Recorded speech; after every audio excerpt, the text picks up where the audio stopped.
green screen.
Knowledge.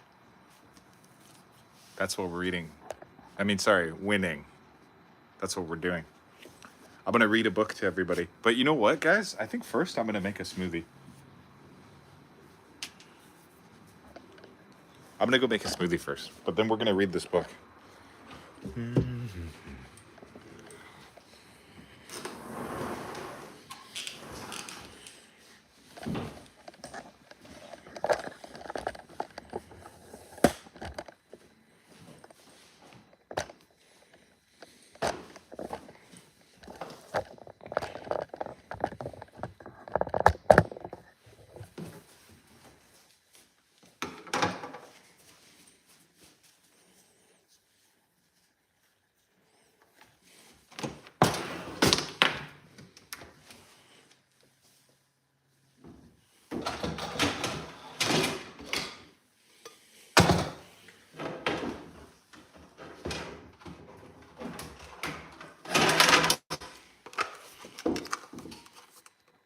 Is the Rogers Arena nice? It's really nice, actually. Yeah.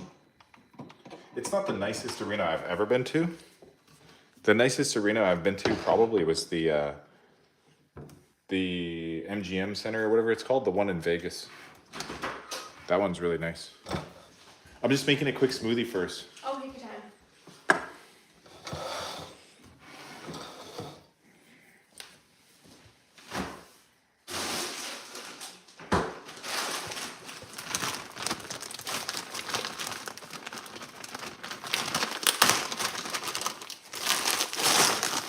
So we start with a shot of blueberries.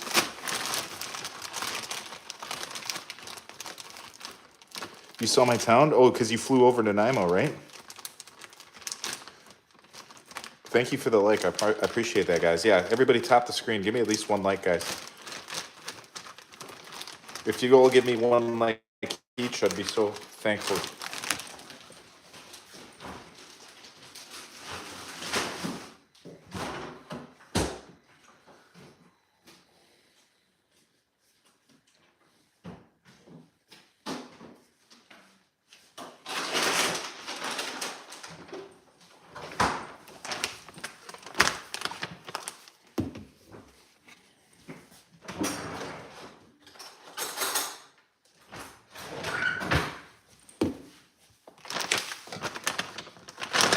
Next up, a big heaping spoon of flax seeds.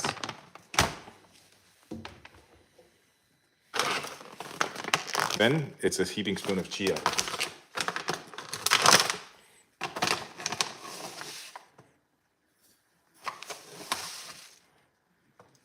I put 2 because the first one didn't heap.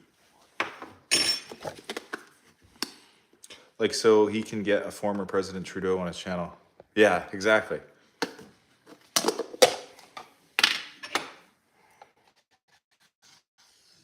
Next.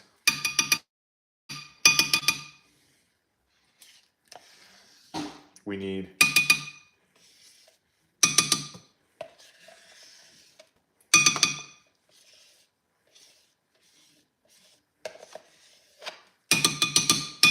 three-quarters a cup of yogurt.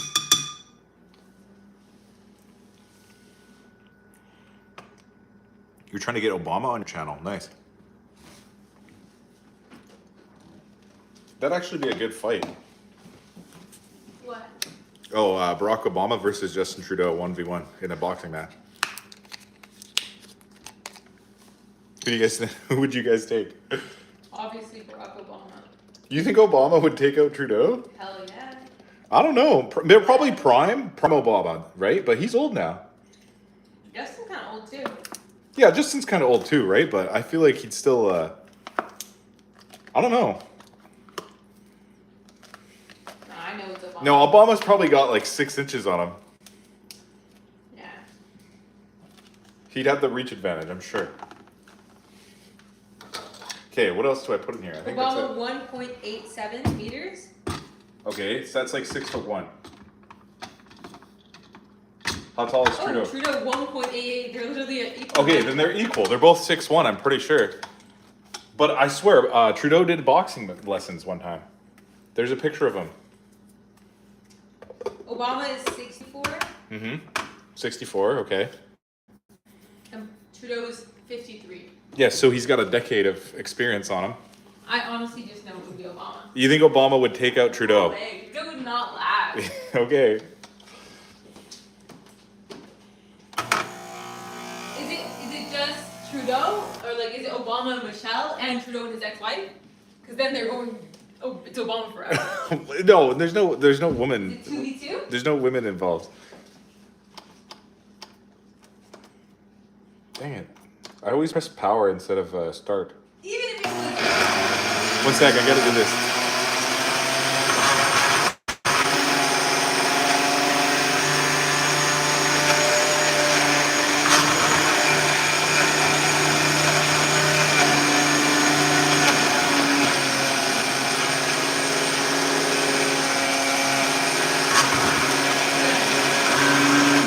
Let's mix it. Did you put the shake in? Yeah. Oh, you put the blueberries first. I put the blueberries first, yeah. You gotta do the softest thing first. What's the softest thing? Like the easiest to blend things first. I think sometimes the blueberries are also extra cold.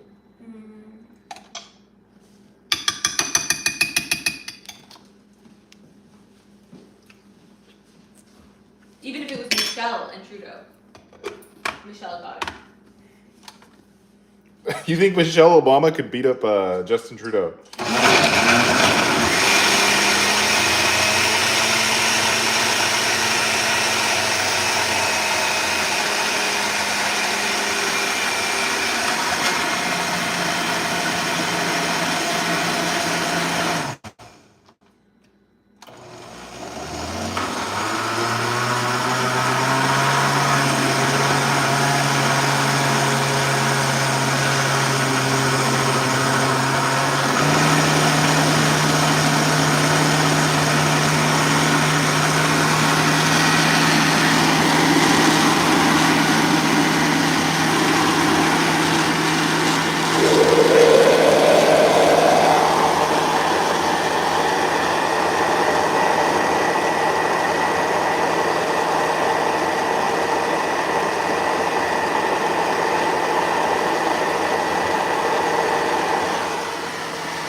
What if I threw a can of Red Bull in there? That's just a little inside joke.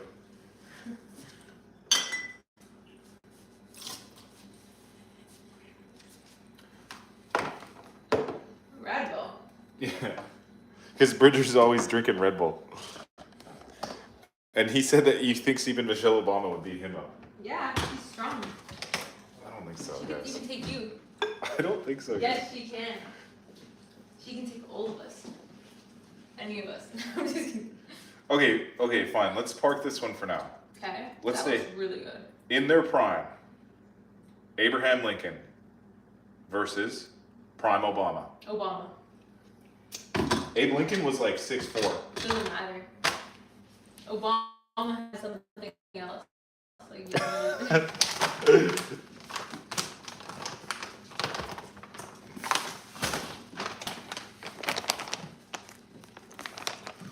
Oh, thanks for the like, Rob, what's your name? Rob Tillman? Rob Tillman? Obama for sure. What is that thing? About Obama? Yeah. They just said something about Michelle. That Michelle would win.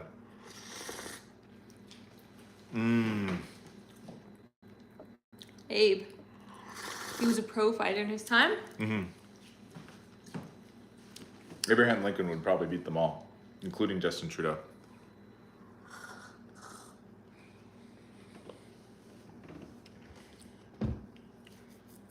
That's actually something I've seen on AI recently. What? No way. Yeah, like people make AI reels of like WWE fights, and it's like Abraham Lincoln versus George Washington.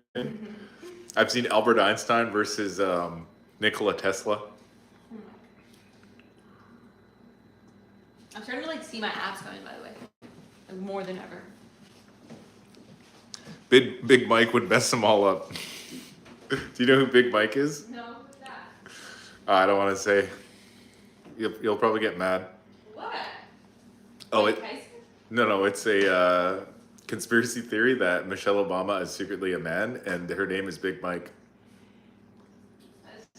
But that one's unfounded. That is true. Not like the French president's wife. Who's that? The French president? Yeah. Macron? He's the president of France. His wife is a man. For real? Yeah. Oh. Actually? Or theory? No, you can look it up. It's true. They haven't denied it. Oh, wow. That's so exclusive. Wow.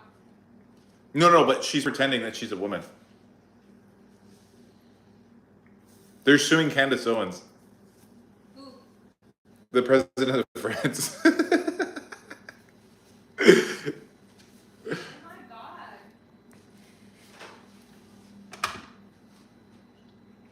You want some of this smoothie? I made too much. Sure. There's like half a cup left. Sure. They're suing Candace Owens for real? Yeah, for like Defamation? defamation, yeah. Uh-oh. What can you drink it out of? You just put it in those espresso cups. Is it only a little bit? Yeah, like it's just a tiny bit. Or Yeah. a smaller one? No, it's just fine. It's fine. I just like to drink it because it's really sweet. I'm pretty sure I hit my protein already. Or I need like 5 more grams.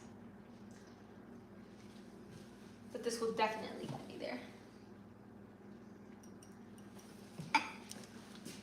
Have you seen Robert Chicken History Bites? What's that? Robot Chicken is a Robot TV show. Chicken. Oh, I've never seen that. I've seen Robot Chicken. I don't know which one he's talking about.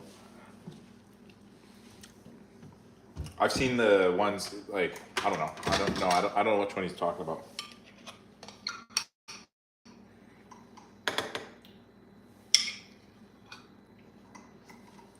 Which is so good, by the way, guys. And what did you use on? Oh my god. I think I just put in lots of amounts of blueberry. Like it's basically like a blueberry. It tastes like a blueberry ice cream or whatever. That is so good.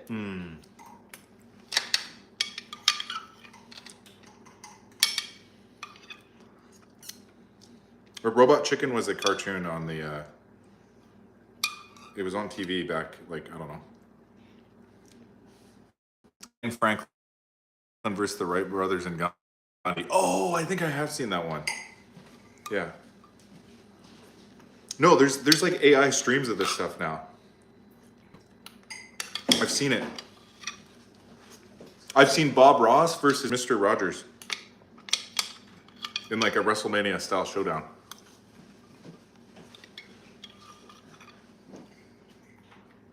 You guys know Bob Ross?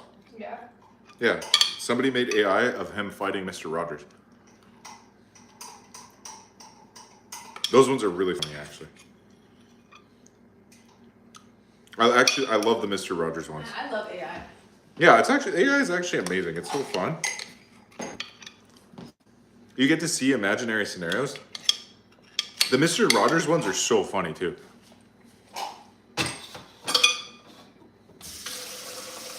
Because they do ones where it's it's like Mr. Rogers going evil.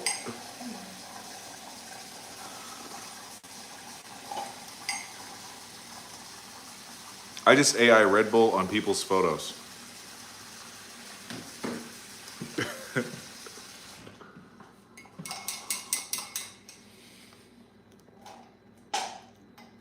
Well, should we go get to work?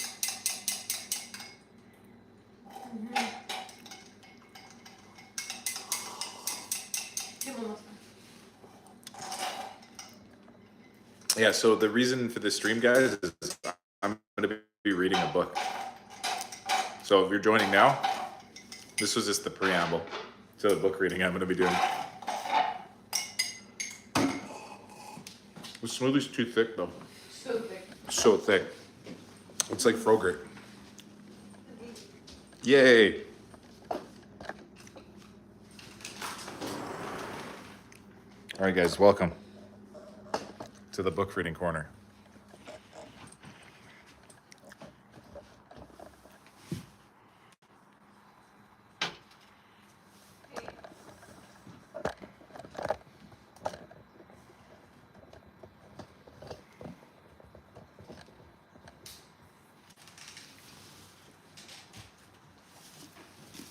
This book is called Winning.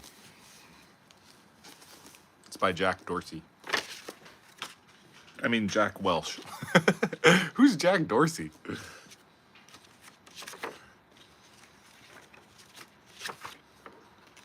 Why did I say that? Is that a famous guy, or did I just make that up?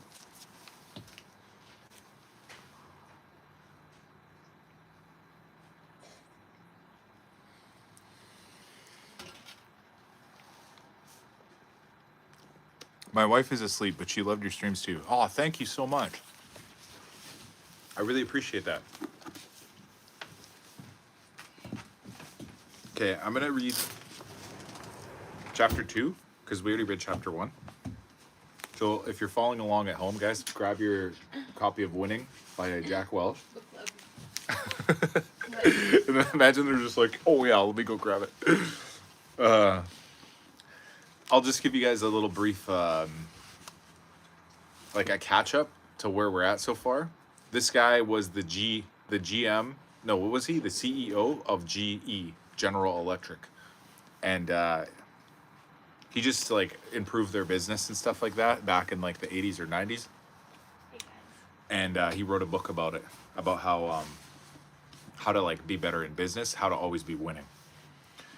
So this is chapter 2. It's candor, the biggest dirty little secret in business. I've always been a huge proponent of candor. In fact, I talked it up to GE audiences for more than 20 years. But since retiring from GE, I've come to the realization that I underestimated its rarity. In fact, I would call that lack of candor the biggest little dirty secret in business. What a huge problem it is. Lack of candor basically blocks smart ideas, fast action, and good people from contributing all the stuff they've got. It's a killer. When you've got candor, and you'll never completely get it, mind you, everything just operates faster and better. Now, when I say lack of candor here, I'm not talking about malevolent dishonesty. I'm talking about how too many people often instinctively don't express themselves with frankness. They don't communicate straightforwardly or put forth ideas to stimulate a real debate. They don't open up. Instead, they withhold comments and criticism. They keep their mouths shut in order to make people feel better to avoid conflict. And they sugarcoat bad news in order to maintain appearances. They keep things to themselves, hoarding information. That's all lack of candor, and it's absolutely damaging. And yet, lack of candor permeates almost every aspect of business. In my travels over the past few years, I've heard stories from people at hundreds of different companies who describe the complete lack of candor that they experience day to day in every type of meeting, from budget and product reviews and strategy sessions. People talk about the bureaucracy, layers, the pot licking, the false politenesses, the lack of candor spawns.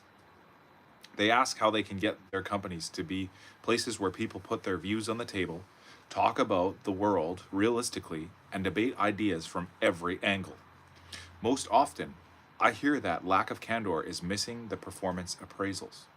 In fact, I hear that so often that I always end up asking audience a show of hands to the question: how many of you have received an honest, straightforward, between the eyes feedback session in the last year, where you came out knowing exactly what you have to do to improve and where you stand in the organization? On a good day, I get 20% of the hands up. Most of the time, it's closer to 10%. Interestingly, when I turn the question around and ask the audience how often they give an honest, candid appraisal to people, the numbers don't improve much. Forget outside competition when your own worst enemy is the way you communicate with one another internally. The candor effect. Let's look at how the candor leads to winning. There are often three main ways. First and foremost, candor gets most people in the conversation. And when you get more people in the conversation, to state the obvious, you get the rich idea. By which I mean, many more ideas get surfaced, discussed, and pulled apart and improved. Instead of everyone shutting down and everyone opens up and learns. Any organization or unit or team that brings more people and their minds into the conversation has an immediate advantage. Second, candor generates speed. When ideas are in everyone's face, they can be debated rapidly, explained and enhanced, and acted upon. That approach, surface debate, improve, decide, just isn't an advantage. It's necessary in a global marketplace. You can be sure that any upstart, 5-person enterprise down the street, or in Shanghai or in Bangalore, can move faster than you begin with. Candor is one way to keep up. Third, candor cuts cost lots. Although you'll never be able to put a precise number on it, just think of how it eliminates meaningless meetings and BS reports that confirm what everyone already knows. Think of how candor replaces fancy PowerPoint slides and mind-numbing presentations and boring one-off off-site conclaves with real conversations, whether about company strategy or new product review or someone's performance. Put all the benefits and efficiencies together and you realize you just can't afford to not have candor. So why not? Given the advantages of candor, you have to wonder, why don't we have more of it? Well, the problem starts young. The facts are, we are socialized from childhood to soften bad news or to make nice about awkward subjects. That is true in every culture and in every country and in every social class. It doesn't make any difference if you're in Iceland or Portugal. You don't insult your mother's cooking, or call your best friend fat, or tell an elderly aunt that you hated her wedding gift. You just don't. What happened at a stubborn cocktail party we attended recently is a classic. Over white wine and sushi rolls, one woman standing in a cluster of 5 others started lamenting the horrible stress being endured by the local elementary school's music teacher. Other guests chimed in, all agreeing that the 4th graders were enough to send you to an insane asylum. Fortunately, just before the music teacher was canonized, another guest entered the conversation saying, "Are you guys crazy? That teacher gets 15 weekends off a year." She pointed to the doctor standing in the circle who had been nodding away in agreement. "Robert," she said, "you make life and death decisions every day. Surely you don't buy into this story, do you?" Talk about killing polite chit-chat. The new guest sent everyone scattering, mostly towards the bar. Candor just unnerves people. It was a lighthearted example, of course, but when you try to understand candor, you're really trying to understand human nature.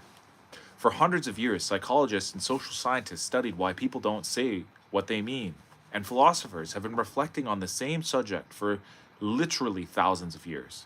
A good friend of mine, Nancy Bauer, is a professional philosophy at Tufts University. Is a professor of philosophy, not a professional philosopher. When I ask about our candor, she tells me that most philosophers have come to the same conclusion on the topic as most of us lay people do with age and experience. Eventually, you come to the realization that people don't speak their minds because it's simply easier not to. When you tell it like it is, you can so easily create a mess: anger, pain, confusion, sadness, resentment. To make matters worse, you then feel compelled to clean up that mess, which can then be awful, awkward, and time consuming. So you justify your lack of candor on the grounds that it prevents sadness or pain on another person. And not saying anything or telling a little white lie is the kind, decent thing to do. But in fact, Nancy says, classic philosophers like Immanuel Kant give powerful messages for the view that not being candid is actually about self-interest, making your own life easier. Nancy tells me that Kant had another point as well. He said that people are often strongly tempted not to be candid because they don't look at the big picture. They worry when they speak their minds and the news isn't good, they stand a strong chance of alienating other people. But what they don't see is the lack of candor is the ultimate form of alienation. There is a huge irony in that, and this for Kent, Nancy said. He believed that when people avoid candor in order to curry favor with other people, they actually destroy trust. And in that way, they ultimately erode society. I tell Nancy the same could be said about eroding a business. From then to now. The make or break importance of the candor in the US business is relatively new, actually. Up until the 1980s, big companies like GE and thousands of others operated largely without it, as did most companies regardless of size. These companies were products of military industrial complexes that grew up after World War II. They had virtually no global competition, and in fact, companies within industries were so similar to one another that they could often seem more collegial than the competitive. Take the steel industry. Every 3 years or so, union workers across several companies would demand higher pay and benefits. The steel companies would meet those demands, passing their increased cost onto the automotive industry, which would pass their increased cost onto the customer. It was a nice party until the Japanese arrived at the door with their average quality, low-cost imported cars. Within a few years, became the high-quality, low-cost cars, many of them made in non-union USA factories. But until the foreign threat spread, most American companies had very little to do with that kind of frank debate and fast action that characterized a candid organization. They had little use for it. And so countless layers of bureaucracy and old-fashioned social codes of behavior led to a kind of enforced politeness and formality throughout most organizations. There were very few overt confrontations about strategy or values. Decisions were made mostly behind closed doors. And when it came to appraisals, those too were conducted with the kind of courteous remoteness. Good performers were praised, but because companies were so financially strong, poor performers could be warehoused in a far-flung department or division until retirement. Without candor, everyone saved face, and businesses lumbered along. The status quo was accepted. Fake behaviors was just a day at the office. And people with the initiative, the gumption, and the guts were labeled troublesome or worse. You would predict, perhaps, that, given all its competitive advantages, candor would have made a grand entrance with the Japanese. But Japan didn't make it happen. Nor did Ireland, Mexico, China, India, just to name a few of the big hitters in the global marketplace today. Instead, most companies have fought global competition through more conventional means, layoffs, drastic cost reductions, and in the best case, with innovation. Candor, while inching its way in, still remains a very small part of the arsenal. It can be undone. Now for the really bad news. Even though candor is vital to winning, it is hard and time-consuming to instill in any group, no matter the size. Hard because you're fighting human nature and entrenched in organizational behaviors, and time-consuming as in years and years. At GE, it took us close to a decade to use candor as a matter of course, and it was by no means universal after 20. Still, it can be done. There is nothing scientific about the process. To get to candor, you reward it, you praise it, you talk about it, you make public heroes out of the people who demonstrate it. Most of you yourself demonstrate it in an exuberant and exaggerated way, even when you're not the boss.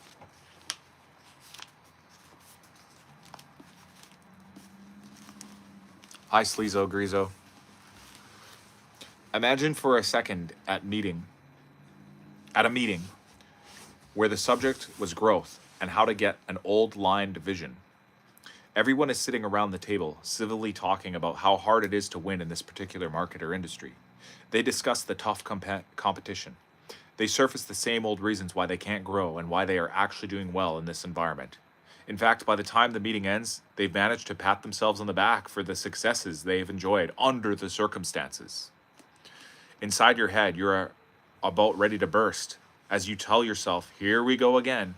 I knew Bob and Mary from across the room feel the same way I do. The complacency around here is killing us. Outside, all three of you are playing the game. You're nodding. Now imagine an environment where you take responsibility for candor. You, Bob, or Mary would ask questions like, isn't there a new product or service idea in this business somewhere that we just haven't thought of yet? Can we jumpstart this business with an acquisition?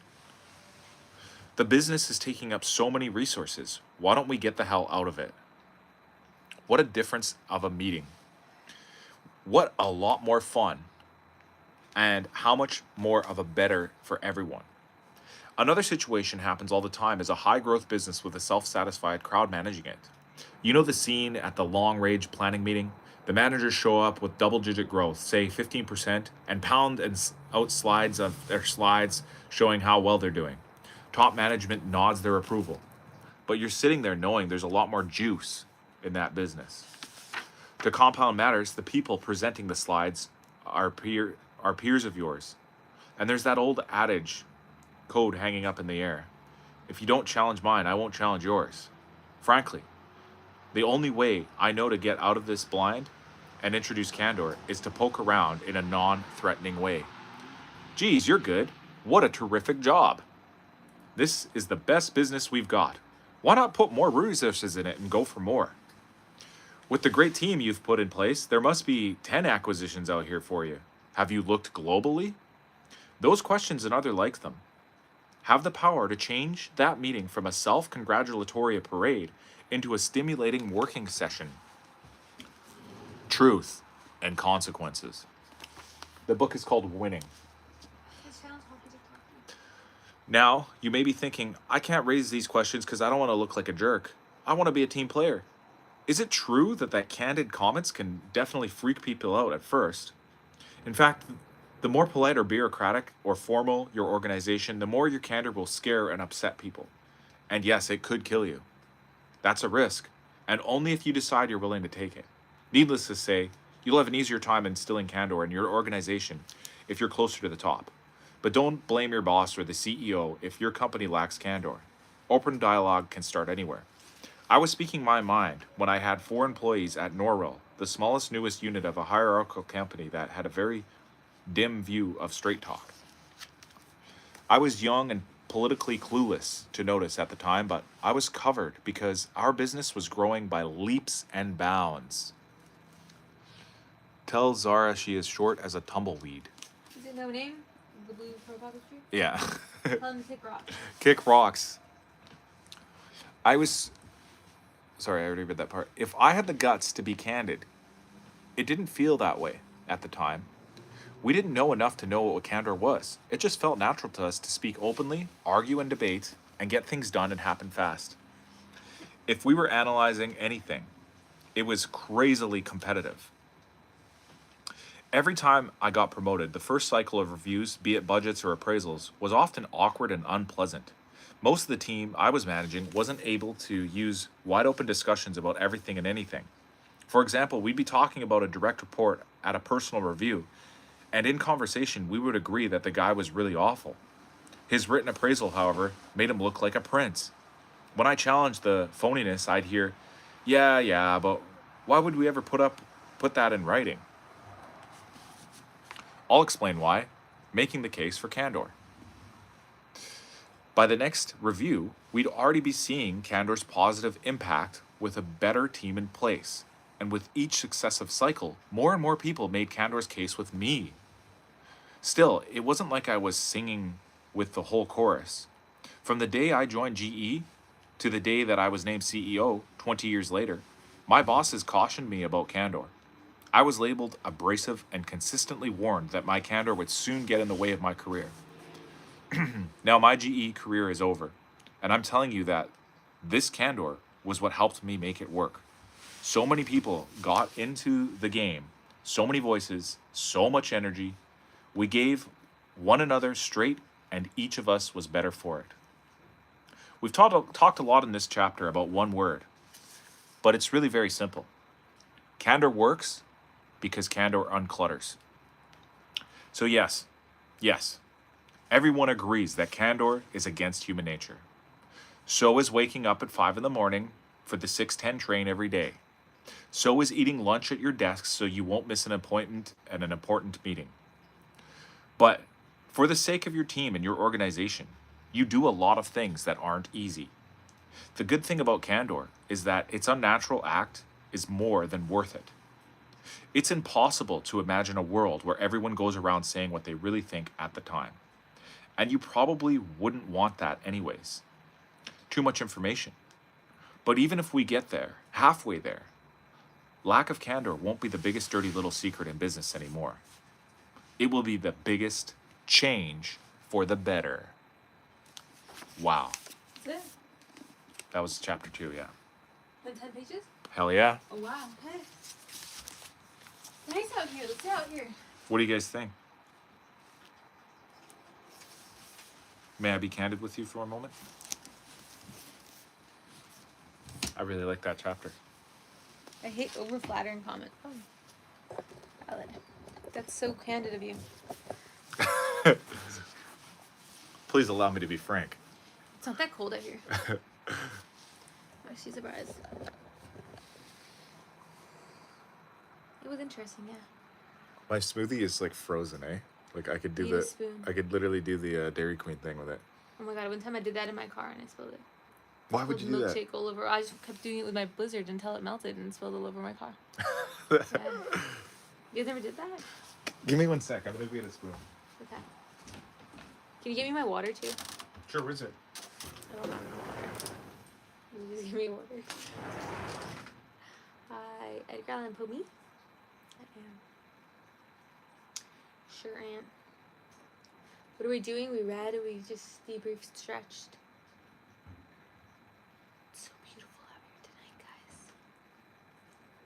The comment section. Haagen-Dazs strawberry ice cream, is that your favorite?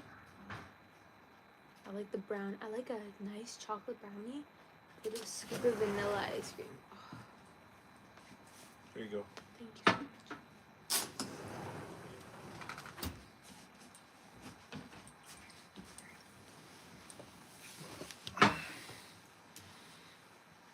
How tall is hockey? I'm 6 feet Oh, tall. I'm sorry to that, but... Oh, thank you, Charlie. Thank you so much. I appreciate that. Next song's coming soon. I won't forget. I'm not a big self-help book kind of guy, but there's a good takeaways and from mostly everything. Yeah, it's true. I mean, I like them, but sometimes we were talking about it, yeah. Like, Yeah. the last one was kind of whack. yeah, we read the Subtle book Art called of Not Giving an F. Subtle Art of Not Giving a F, and it was like, it wasn't the best book. No, It was entertaining. That's what I keep saying. It was very entertaining. And there were some very relatable points to it, but we just didn't care for it too much, personally. You're reading How to Pick Up Girls for Dummies? Okay. There's a book like that? There's a book about everything. Why would I be surprised? Yeah, this is a homemade. Aw, thank you, Emma. Blueberry. Welcome to the channel. It's supposed to be a smoothie, but I made it too thick, so it's basically Frogurt at this Can I have a point. spoon? You want a spoonful? Kind of, yeah. It's basically Frogurt.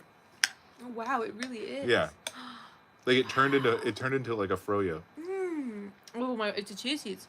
Yeah, it's the chia seeds because they blend they soak up the water. Yeah. Oh my god. We need to start pre-making this, putting it in the fridge. You want to? Yeah, so it can be like that. Yeah, because it That was coagulates. Is it also it sat in the cup the whole time I was reading, so it Oh, kind that was of good. coagulated. That is really good. What do I think about India? I mean, It's delicious, I like Vanessa. Indian food. I've never been to India. Watch All Her Fault now. What? Thank you, Cameron, for subscribing. Welcome to this immunity. Yes, it's It's coagulation. actually not that cold anymore. Sing me a song in Spanish. Despacito, ta-na-na-na-na-na-na, paquito, ta-na-na-na-na-na. Feliz Navidad. Feliz Navidad. Feliz Navidad. Prospero año felicidad. I wanna wish you a Merry Christmas. I wanna wish you a Merry Christmas. Can you give me some advice on That is eating? true. You gotta do World it. of good. Just gotta God. do it. And put Do him you guys first in live everything you together? do. Okay. What's the situation? Thank you. Yeah, we live together. That's our current sitch. No, I'm talking to chat. Oh, I thought they were asking you. Oh, I no. thought you were reading. I thought they said that. I thought they were a new viewer and didn't know. Hi, Nanya. How are you guys? Sorry I didn't say hi to anyone. We started off with the reading. Do I Happy like YouTube pasta? birthday. I Yeah, love pasta. Thank you so much. It's my 3-year anniversary of my first post on YouTube. But I don't eat much pasta anymore because it's honestly, it's not that good for you. I love pasta though. But usually, I mean, it's not that bad for you. I mean, it's not, but every time I have it, I end up eating too much of it. I feel bloated. Like, it's one of those foods where you just can't stop when you get it. And it's so carb heavy. Together for 4 years. Oh. You need Oh, a how plan. come? If you know in your heart that you need to leave, then you need to create a plan. Talk to somebody. Do you know where you can go once you guys break up? Do you know a stable place you can go where you don't have to worry about finances or anything like that? You need a good, solid plan. Anything making you not It's not that bad. like really. yourself, He's saying it just feeling lonely, give the negative feelings to Jesus. Okay. Pasta here is sprayed with folic acid. That's why it makes you feel crappy. Versus in Italy, they don't do that. Yeah, I've But heard when that. we made that homemade pasta, did you feel that? We haven't had I it don't enough. remember. I don't remember. We made homemade It was so long ravioli. It ago. was so Yeah. good. Remember that? I've heard that. I've heard that about the folic acid and the glyphosate that's on the wheat or whatever, and it makes you feel bad. But it's not. I don't feel that bad. Like, I just feel like there's more better things to keep you nourished. But I do love pasta. Like if you said how are your feelings on pasta, I'd say I love it. Right. I love pasta. I can move in with my parents for a month. They live about an hour away. It's doable, but I just don't want to imagine moving back in with my parents at the age of 30 for a month. I would say, like, honestly, if you know in your heart, you know in your head, it's not a good relationship, you need to start saving your money. If you don't have a job right now, get a job. Get any job you can. Start saving your money so that you know that it's going to be a temporary Thanks, thing. Ethan. I appreciate that. And then when you move back in with your parents, you can, keep applying to things like, do you have a child? Thanksgiving is always fun, though. Having food with loved ones is always a blessing. That's true. And I'm pretty sure American Thanksgiving is coming up. We already have Thanksgiving in Canada. We do ours in October. There's a lot of stars out tonight. Yeah. Oh my gosh, it's a beautiful day. Thanks, Justin. I appreciate that. Yeah, I have a channel. You found it. I guess he came from your stream, Vincent, maybe? She tells her friend to chase me. What does that mean? What do you mean? Raw material from Italy. That's true, yeah. No child. I have a good job. Can find another one easily. $90K per year. Yeah, then yeah, you lower your cost of living. Save a lot of your money. No, we're in BC. We're not in I would Ontario. say, like, can you find a house hacking situation? Can you move into, like, a female roommate thing for a while? If you really don't want to live with your parents or don't want to tell them the situation. We're on Vancouver right away? Island. Do you know anybody who's looking Well, for we a were roommate? from Alberta originally, but now we're in BC. Can you check online? Because if you already have a good job, then you just need to lower your cost of living so you can leave. Is it like a financial thing to leave him, or is it like a mental thing more to leave him? Yeah, BC's where it's I at, guess guys. lots of times, like, I'm more literal, so when you're saying you have a hard time leaving Any him, of those I thought Americans about on here? finances. Like, what's his name? The guy that doesn't like Christmas anymore or whatever? Vancouver Island's the best province. It's so nice out here. The weather's so good. Like, it's literally winter and we're sitting outside. It's more mental for sure. If this was Calgary right now, we'd be freezing our you-know-what's off. Are you scared of him in any way? And what do you feel is keeping you staying then?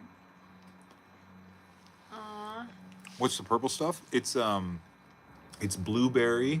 Hockey, salam alaikum. It's basically homemade blueberry frogurt. Because what I did is I mixed frozen blueberries, Relationship advice, nothing. yogurt, protein milk, and some chia seeds and flax seeds. I blended it all up in a blender. It was supposed to be a smoothie, but it came out too thick. And I'm eating it with a spoon. The weather is beautiful, though. That's a very good question you bring up. What makes me stay? Yeah, what makes you stay? So you have a good job. You totally could move away.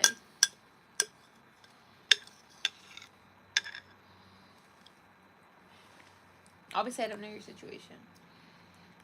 Yeah. Christmas sucks. I've never had the spirit for it, but that song by Mariah Carey does slap.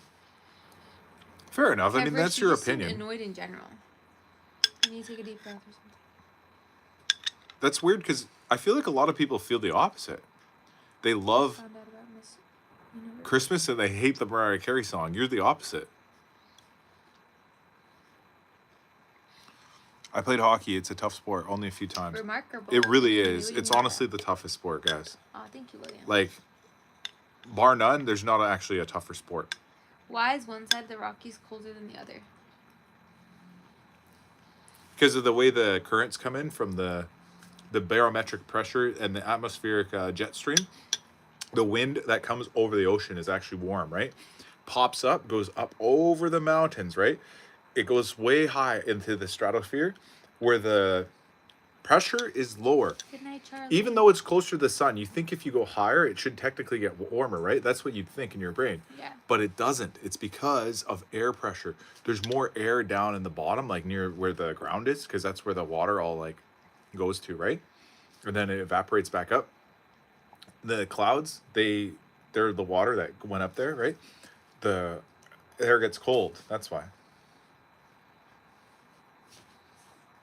That's why most coastal places are warmer than interior, like all over the world. What are you talking about, Jason? These are my real eyes.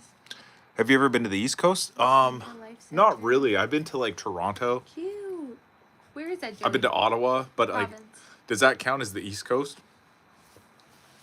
What do you think the Leafs need to do? The Leafs need to get either Kadri or Anderson from the Flames. Actually, they need a defenseman and they need another like a driver. Like they should try to get Nazem Kadri. They should give Flames like 2 first-round picks. I think Kadri would fit in so well with the Leafs. But like I said, they're gonna have to give us like 2 first-rounders and I don't think there's a million. An A-level prospect.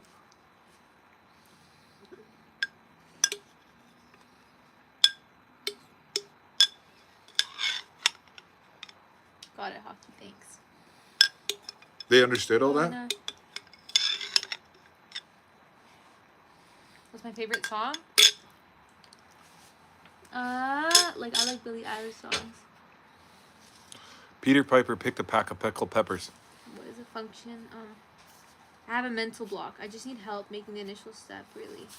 I just feel like once I get over the hump, I'll be fine. Super tough from this side of the rock. Yeah.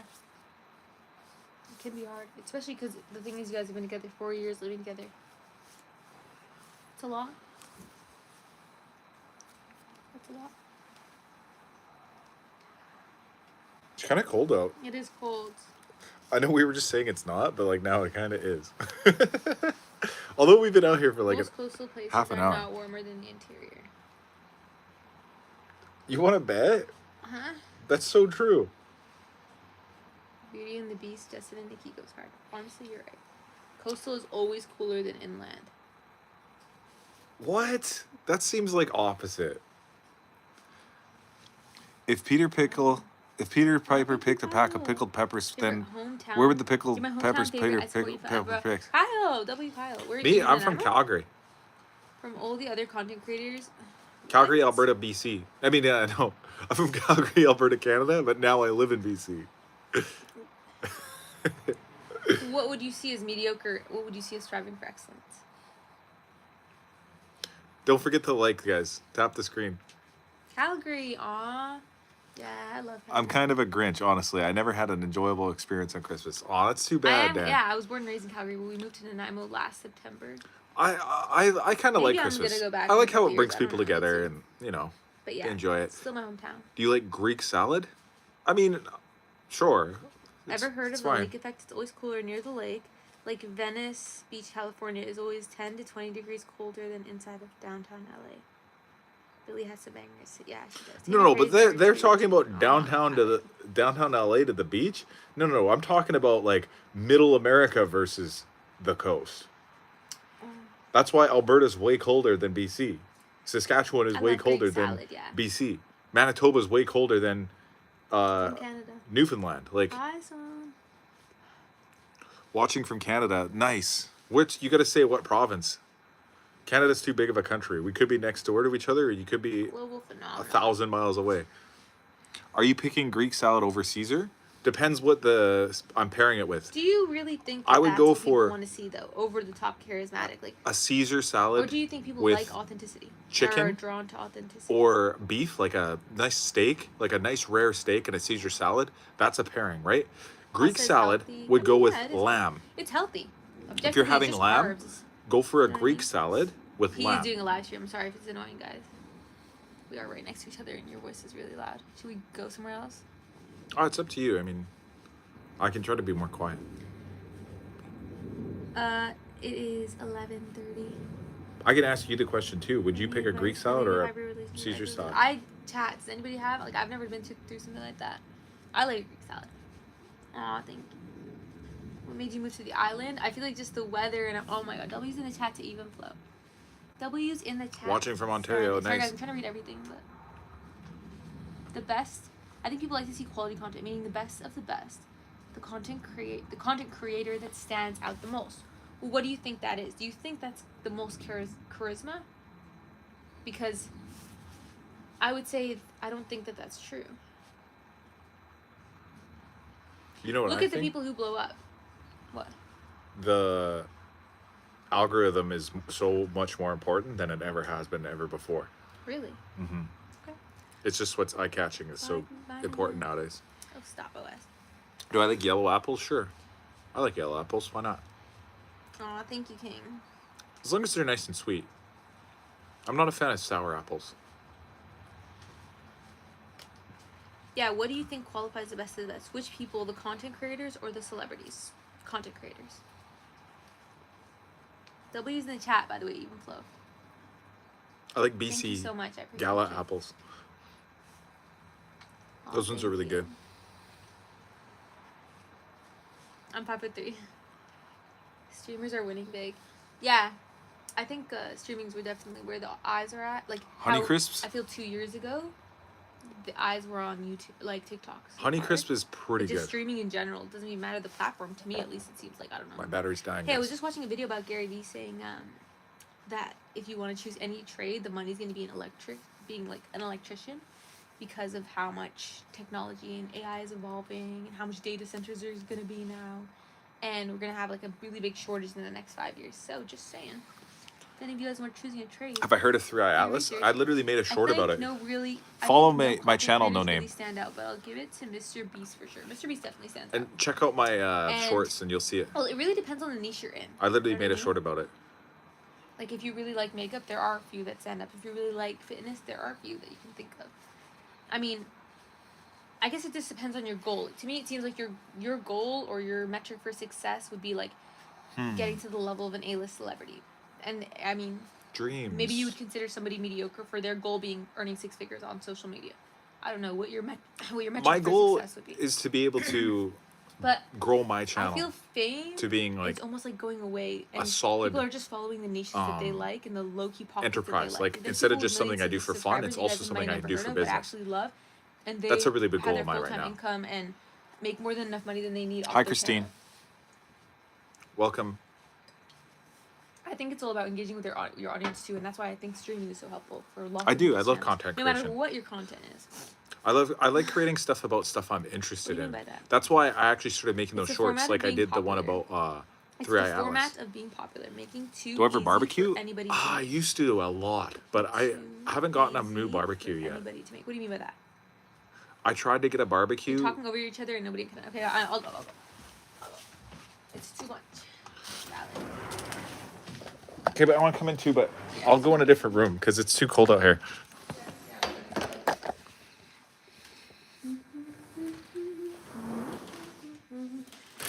You're gonna stay up? Yeah. Oh.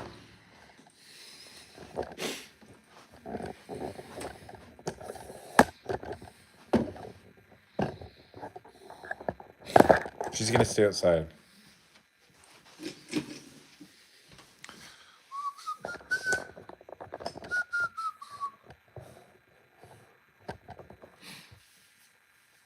Is this some sort of joke? I'm not gonna read that one, Justin Turner. I feel like you're trying to get me with a joke.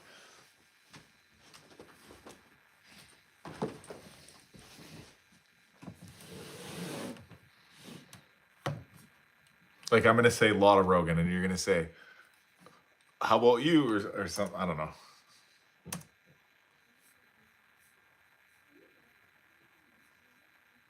Or are you being genuine right now? Like, what are those ones? What are the ones like? Somebody says, "Have you had? Have you heard of the Sugandese people?" And then you go, "What? The Sugandese?" And you go, "Sugandese nuts." Oh, that's how you found out about 3i Atlas? No, that's not how I found out about it.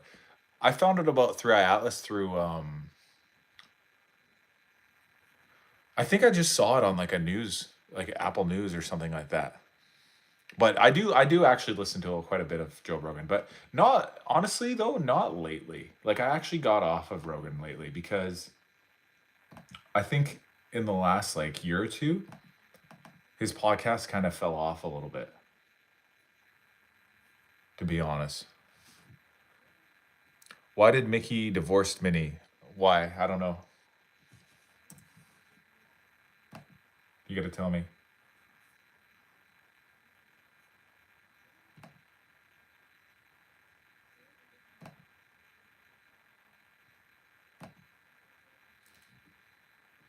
You gotta tell me why.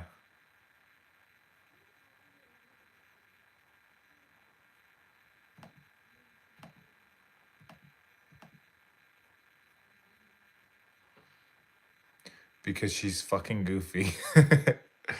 Oh, thanks. Our house is decent. It is a pretty decently nice house.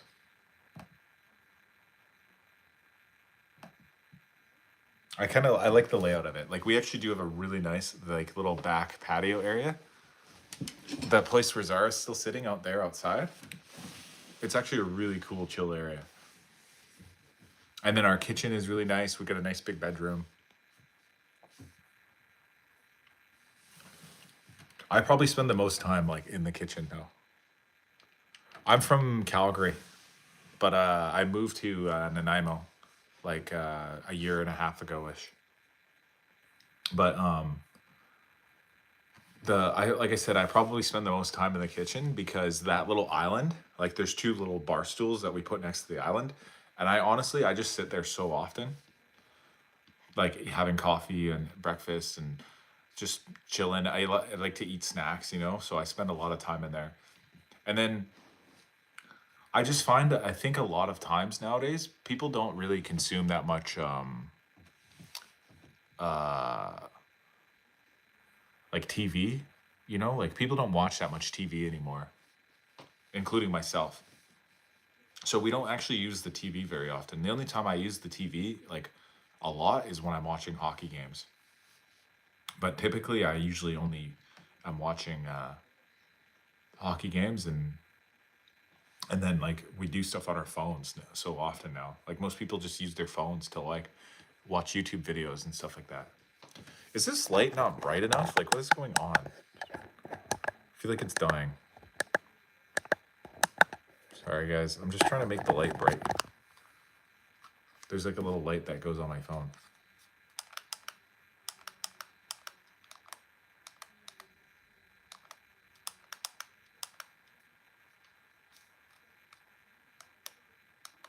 There, I think that's the best one. It still looks kind of like, seems kind of light to me. Am I ex-army? No. There's nothing but crap on now. Think personalized feeds killed TV. Yeah, I think that's why too. Because I think a lot of TV creators, they think too hard. Am I ex craft dinner? What the heck does that mean? Am I? Do I like craft dinner? Yeah, craft dinner's great, guys. So I feel like somebody already asked me if I like pasta earlier. Does craft dinner count as pasta? Would I ever join the military? Probably not. Like honestly, have you watched the show Snowfall? It's pretty dang good. No, I haven't. I'd have to check it out. I haven't even heard of it to be honest. But I'll explain my thoughts on the military because that's a really good question. I would, when I was younger, my thoughts on the military when I was like in my teens to early 20s, which is like the time when most people would join the military, right? My thought was I wouldn't want to risk my life by going to like a war zone when the war that we would be fighting in would not be to protect my own community's values and interests. It would be more so just serving like as a pawn in like the leader's game, you know. Even though, and that's not to say even though I feel like thankful and grateful that there's people that out there that do and like want to protect the country and all that. And so I don't want to. I want to make sure I'm not denouncing them in any way. That's not what I feel. I just thought for myself personally, I wouldn't want to go off and like fight in a war and like kill somebody or be killed by someone else to fight a war that has nothing to do with me personally. You know what I mean? Like the only time I think it would really be I would be so motivated to join a military would be if somebody was truly like breaking down my door trying to take over my own place, you know what I mean? Like it would have to be crazy. It would have to be a crazy circumstance in order for that to motivation, you know? Because why would we do that? Why would people want to hurt each other like that, you know? It doesn't make any sense. Senseless. It's senseless violence. Even though like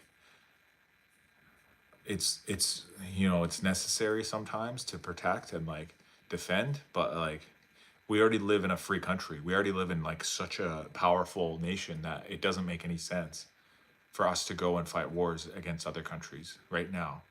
And maybe it did in the past. Maybe there was reasons in the past that I don't want to get into too much, but I wouldn't want to join the military or the army like that because I wouldn't want to hurt somebody or be hurt by someone else that I have no connection to. You know, like imagine you joined and then you had to go to another country to like serve a military like tour or whatever, right? And then the next thing you're coming back scarred, you know, either emotionally or physically. So, anyways, yeah, that's how I feel about that. I don't know why you asked me that though. I just I just feel like that's just how I feel, you know.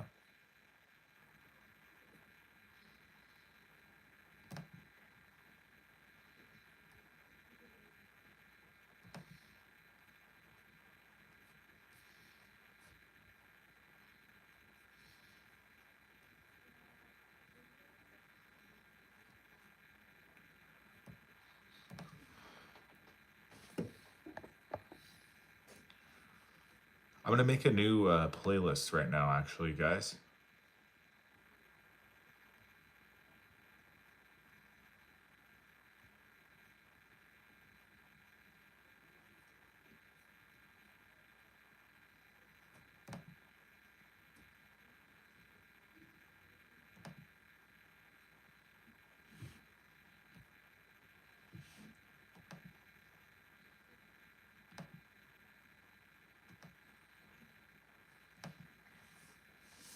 Grilled cheese and tomato soup, best combo. That is a really good combo. That's like a great combo. Great pull right there.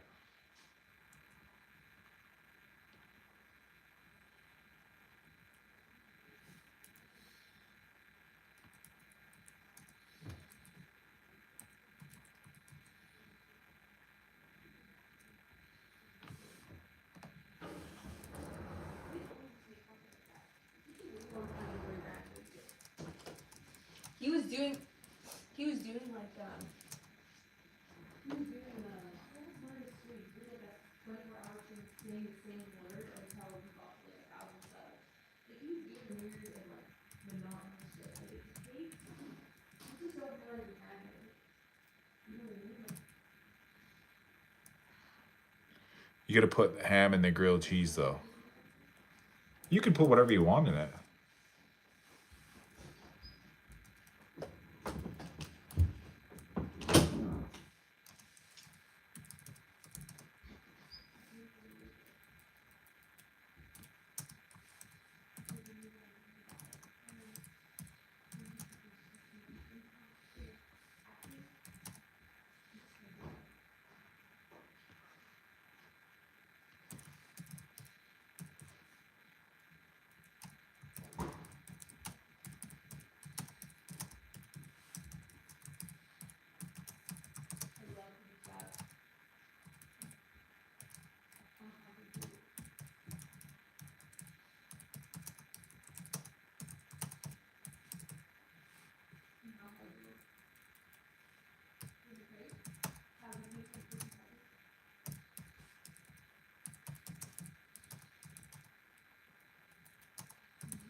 Okay, guys, I'm creating a new playlist, and I'm gonna add all the crazy story shorts that I put in it.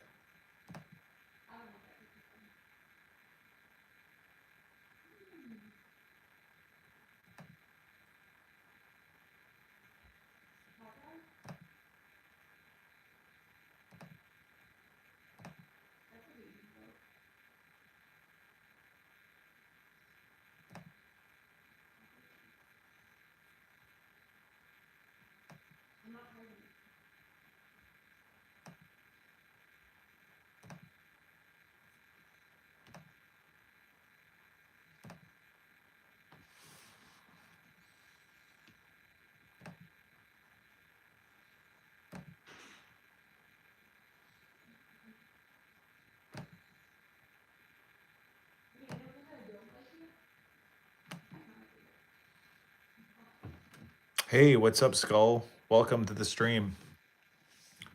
I was just reading a book, and now I'm editing my playlist for my my like crazy stories or funny stories. I'll show it to you guys real quick while I got you here. Just a second.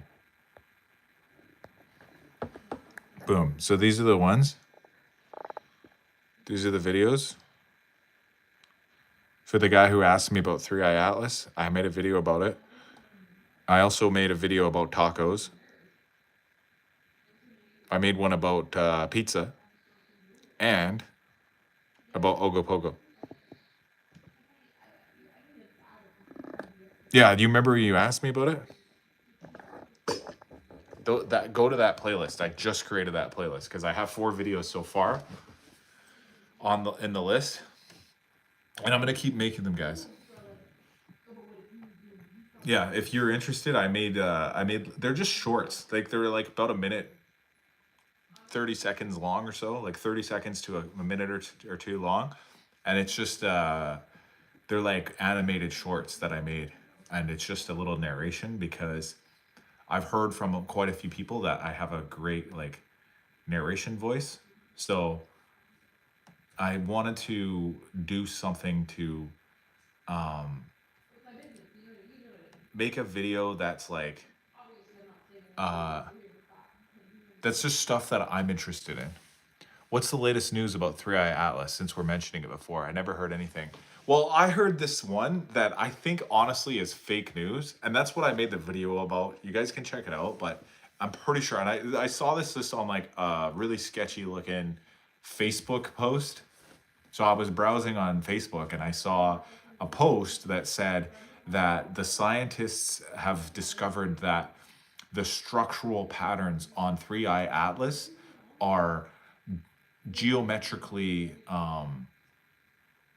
like they're like geometrically shaped so that it doesn't look like they were created in nature, like by a random, formation. It looks like they were intelligently designed and they could contain biological life forms. But I think that that news was fake news, to be honest. Like, I'm just being straight up, guys. I'm pretty sure that was fake news. But I made a video about it, and the other thing is they released a new picture of the Three Eye Atlas comet recently. That's kind of blurry, and it just kind of looks like a little blob, just like most of the other things about it. But that's all I've been hearing about it lately is this information about the comet. And then, and ironically, I can't remember who the guy was that asked me about Joe Rogan. I listened to a Joe Rogan podcast today, specifically today, because he had the UFO guy on there. Apparently, Three Eye Atlas is made of some kind of heavy metals and not what comets usually made of. Yeah, so to clarify that one, what I heard about that is that it's made of like nickel and just straight nickel, apparently, or something like that, which is apparently uncommon in nature unless it's synthetically created like nickel alloy. But it is still unknown whether or not this type of nickel could be it's like real or not, you know what I mean? Like it could just be a coincidence.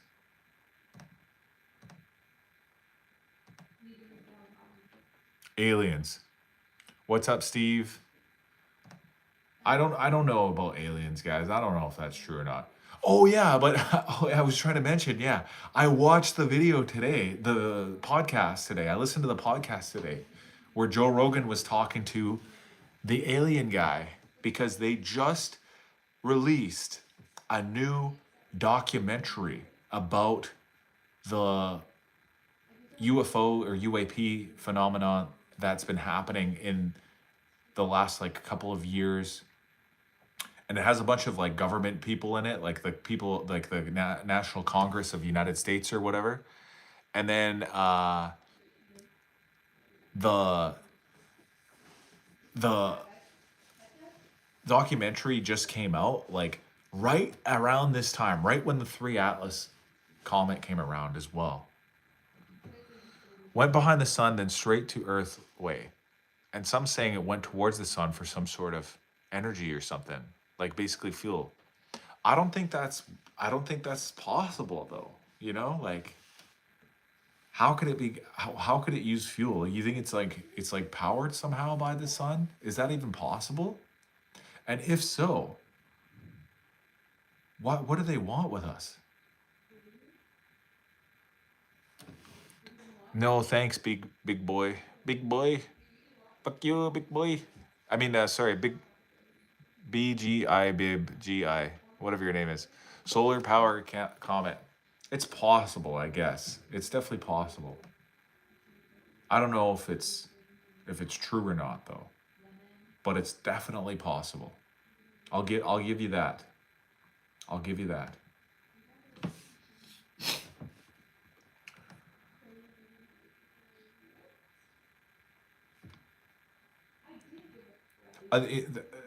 At the end of the day, guys, everything seems so fishy right now. Like I don't know. I can't explain why, but everything just feels so fishy. I mean, they're called aliens for a reason. A lot of things might be true. We say it ain't because it's not making sense. Atlas, I love fish. Yeah, I guess. But you know the alien creatures or whatever, they might not even be truly interstellar or interplanetary aliens. They might be here on Earth the whole time, just hiding out. Like that's another theory. You know that all the UFOs are not even from another planet or solar system. Some people say that they're just hiding under the ocean, like under the sea, because a lot of the UAPs that were witnessed, they claim that they saw them coming in and out of the ocean. And a lot of the times they went under the water without even having to slow down or break the water. Like they just kind of merge into the water, almost like an interdimensional craft or something. I don't think I understand enough about the universe and science to judge. Yeah, like, this is going to sound really crazy, really weird, really out there. What I'm kind of thinking, I think that some of the UFOs and the UAPs and the phenomenon that people have witnessed over the history, including right up until the present day, that the latest sightings, I think that they are possibly like all around us all the time, flowing through time and space where we can't really perceive or see them properly. It's almost like it's two universes, two dimensions that are overlapped. And basically, they can move around and go like through our world and back out again, perceiving us.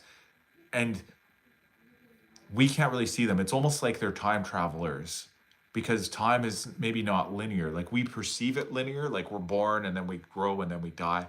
But it's almost like maybe they're on a level where like they're always here, they're everywhere. They're in all places at all times at once or something like that. Apparently trans medium means a UFO can go through solid objects. Yeah, that's kind of what I'm talking about. In terms of an alien species, it might be humans, who knows, but maybe not within our atmosphere. That's an alien. Yeah.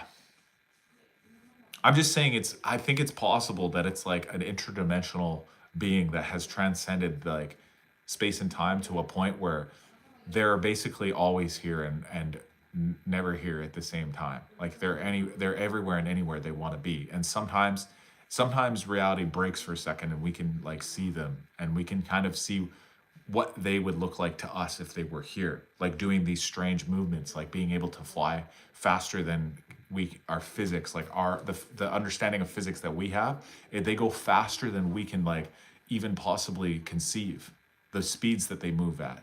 Like I heard something like it would take all the energy of the United States consumption for a year to perform the amount of thrust, like that's how much thrust would be needed to move these objects as fast as they can from one spot to another spot.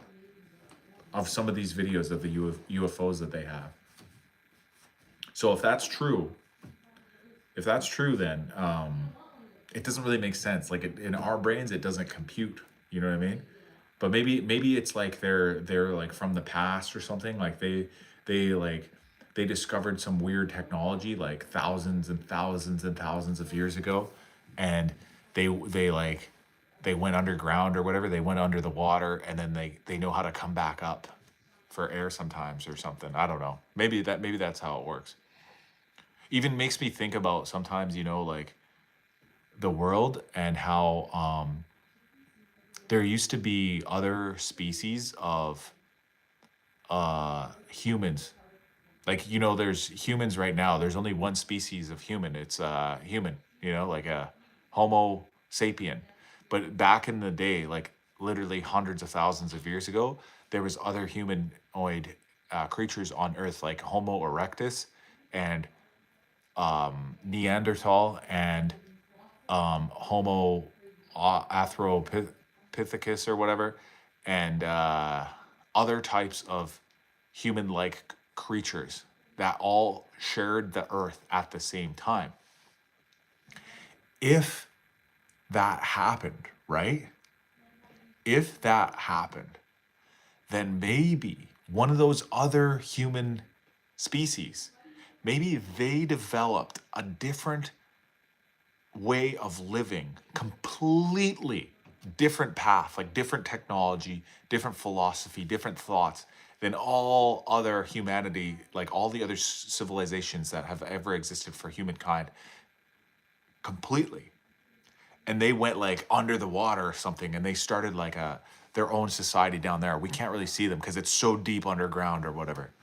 I don't know if you heard about the time gap between the Earth and space. Basically, if I'm 20 years old and you're 20 and I go to space, time for you might be like 1,000, but it's like 1 second out there. No, I've heard of that kinda, but like I think you have to do something like you have to go really fast. You have to go like really close to the speed of light or something like that, and then and that somehow changes the time. Then you can go like 1,000 years in the future or whatever. But I've heard of that before. But it's hard. It's really hard to understand. There has to be a different and stronger gravitational field, or go in flight speed that has to happen. Light speed.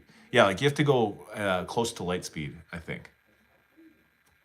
AKA time dilation. Yeah. And I don't know if that's possible, guys. I think that's still just theorized. Like you can't prove that that happens. Although I think they did an experiment once where they made a clock go like a little bit faster or something like that, like by like a second or something.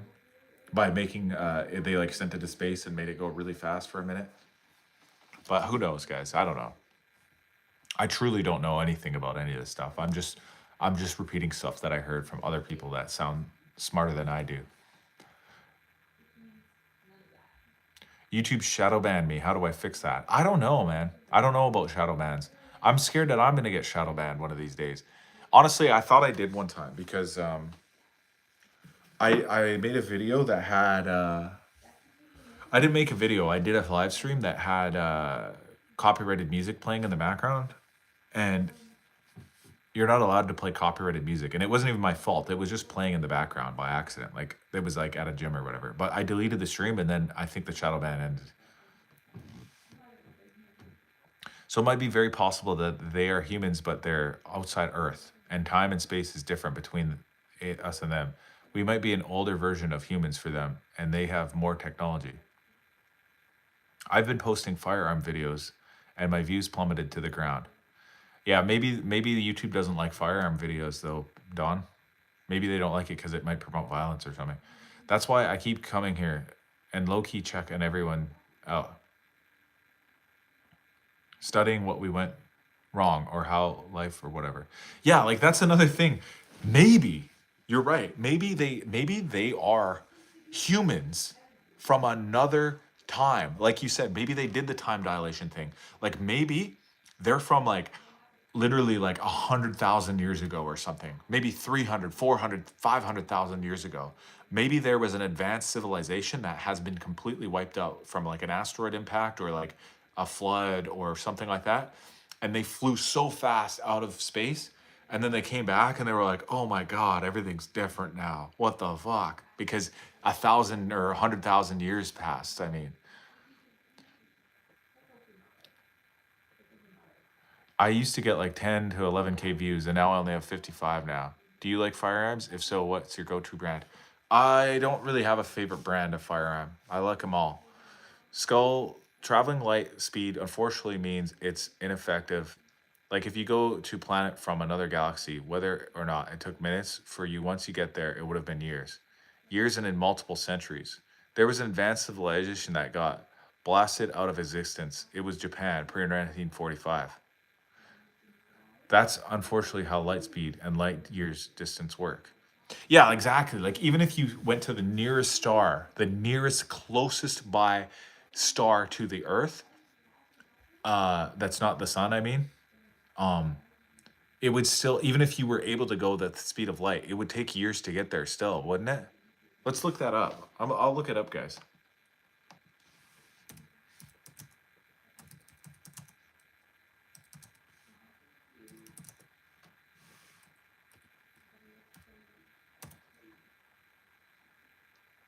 Okay, so the nearest star to Earth is Proxima Centauri.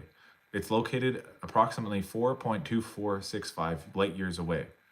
It's part of the Alpha Centauri system, which is the closest star system to our solar system. So it's Proxima, and it's 4.26 light years away. Also, these UFO sightings never been in the Middle East or Africa. It's always been spotted in places where there's nuclear elements, like States, Russia, and even Iran. So no, there was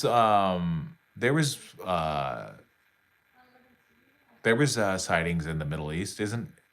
For example, isn't Iran in the Middle East? You just said Iran. And also Yemen, off the coast of Yemen. Tells you something. That type of energy attracts them. That's where I'm from. It's possible, yeah, they could be interested in the nuclear. Either that or, like I told you before, that they're interdimensional beings and they're all around. They're even in like other places, like you said, like Africa or Asia or whatever. They're all over the place. And it's just that, they, again, they didn't get perceived yet by us. We just couldn't see them for some reason. Yeah, there was a famous UFO sighting in Zimbabwe, Africa in the 90s. Yeah, I've seen the video. And there's like little kids, right? Like there was a bunch of elementary school kids that claimed that they saw aliens, right? That happened. The weird thing about all of this stuff, though, guys, is there's never ever like any concrete proof, you know? Like there's never like a moment where alien just comes out and says, "Okay, guys, I'm an alien. Here I am." Yep. Also, relatively, 4.2 light years away means 4.2 years of journey for us, who is traveling at light speed. But anything outside us, centuries will have passed, which is why most scientists consider wormholes a better option for farther travel. Yeah, for sure. Maybe the aliens understand wormholes, the UFOs that we're seeing. Maybe they invented a technology that allows them to use wormholes to travel between time and space. And that's how they pop in and out of existence like they do sometimes, you know? What do you think about the Arizona lights or the UFOs? I don't know about that one. It's so hard to say, guys. Like, I don't know. I don't know. I've seen the story. I've heard the story about it. Like, so many people witnessed the Arizona lights. But it could have just been a natural phenomena. It could have just been like a comet or something. Not a comet, like an asteroid, I mean, that was breaking up in the atmosphere and like the light reflected off of it somehow or something. Bro, Steve Aliens never have been on Earth. Who's Steve Aliens? They exist, but they ain't on Earth. I don't know, man. I don't know. Like, it's impossible to say. I'm not saying that they are or they aren't. I think that it's like, it's really hard to say. Well, at the end of the day, it's always possibility until it happens. People believe things when they see it. It doesn't matter if it's true or not. So until people see and experience something, then yeah, exactly. Like even like the 3I Atlas comet, like people are like, oh, it's really uncommon that it's made out of nickel. According to what, guys? This is supposedly only the third ever intersolar object that has ever floated into our solar system. If that's true, then it's none of them are common.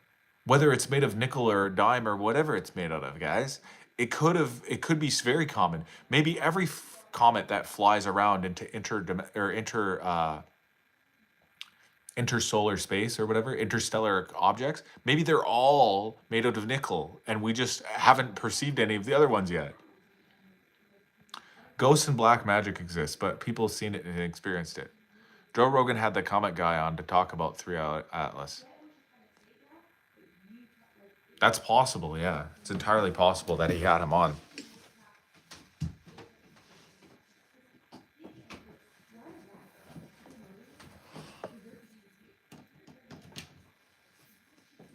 I'm just kidding. I saw that one. It was the guy's name is like Avi or something. He's like a professor or whatever. Sorry guys, I'm just trying to plug in my phone because it's literally about to die. If I don't get it plugged in, the stream is gonna abruptly end. I'm trying to get it plugged in. Come on.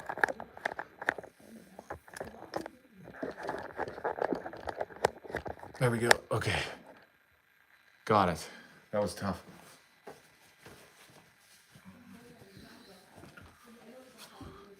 So you can show everyone on Earth everything to prove it, but I have this rule. If it was mentioned by someone, then it exists. That's possible as well. Like if somebody says something exists, then technically it does. You're right. The chances of a sentient life, like human beings, a thing is calculated 1 in 400 trillion, but that means the closest sentient life on average is about 2 Milky Ways away. I guess, but how did they make that calculation, bro? Like, But on what basis are they just saying it's 1 in 400 trillion? The chances. What do they mean by the chances of it? There's not one scientist on Earth that understands how sentient life came to be. It's all theory. It could have like sentient life could just spring up out of nowhere, and in no particular time. It literally might be like only a few centuries until life develops into like a cognitive, conscious understanding. And if anything, it's even entirely possible right now that on Earth right now today, there's other beings that we live with and among that are just as consciously connected and understanding of life and death and the universe itself that we just can't communicate with because they don't understand us and we don't understand them. And they could be right around us. Like they could be dolphins, they could be crows, they could be mushrooms, they could be octopuses or something like that. And we just don't think of them as smart creatures because they look kind of dumb compared to us because they don't make fire and they don't make clothes. They don't build rocket ships that go to the moon or whatever. They don't do any of that stuff, But maybe, just maybe, within their own brains, that we can't hear them because we don't hear thoughts. Maybe they think just as smart as we do, and they have a deep understanding of the connection of consciousness and the universe, and they communicate with each other and they can hear each other and they can talk to each other in a way that we just don't understand or perceive yet. That's possible too. Everyone creates their own world, and the way they want to have stories would make people perceive me as insane, but I understand many things and I used to be as confused about. We all know about the F-16 technologies in the 60s. Come on. People had no Wi-Fi back then. How come they had speed barriers technology? That's when they shot Alien in the ear, if you guys remember. Which alien? They shot the alien in the ear? It's all about power. If they had no value and technology, then everyone would have met one by now. They didn't make the SR-71 in the 60s or something. I don't remember. I remember learning about F-16s in the 90s, but I was a child back then, so I don't remember. Good for you, Jim. Keep your love. Keep your love for those big women. Keep it going.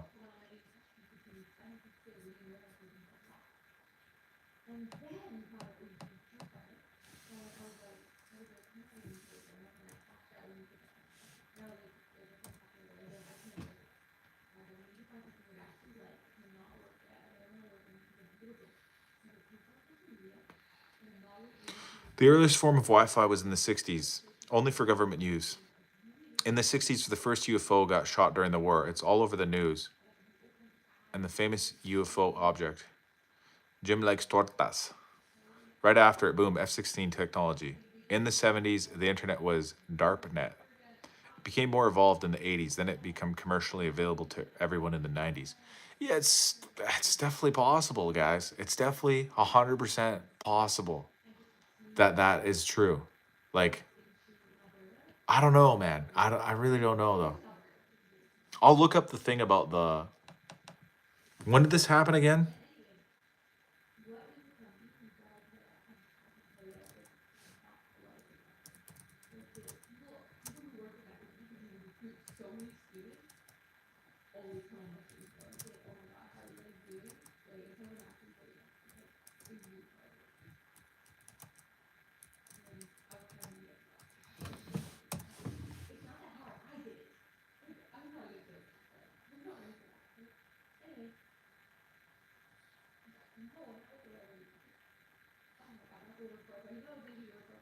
Yeah, I Googled it, guys, and the first thing that came up says Canada releases images of UFOs downed by a US fighter jet.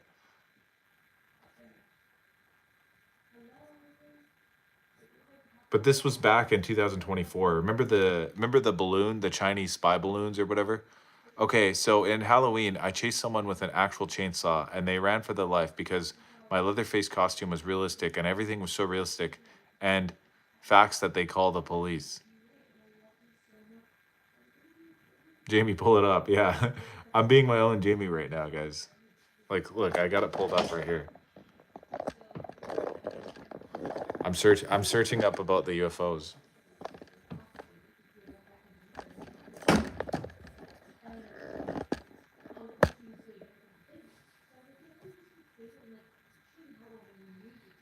I live alone in the woods, and my dog for 2 years, and then often repeated myself that knowing everything and knowing nothing are the same thing.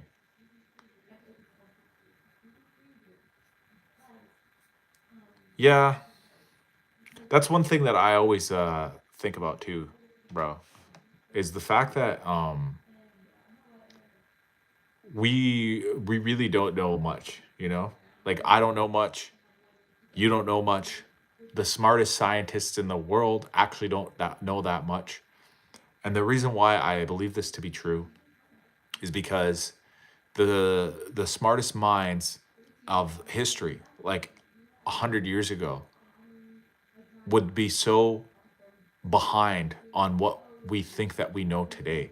And if you go back even another 100 years before that, even more, and you just keep going back down the line, and eventually you see that whatever people think is like the most advanced like ideas and knowledge to be had, it always gets improved. It always gets better and better. So whatever we know right now is going to look so stupid in another 100 years.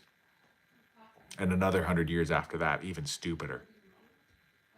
But we truly live in a crazy day and age right now, guys, when you really think about it. Like the internet, you know, the internet itself. Somebody was saying that the internet used to be DARPANET or whatever. Thoughts on Neuralink? I don't know. I haven't really thought about Neuralink that much. I think this thing is dying, by the way. This little light. Look, it's not even bright anymore.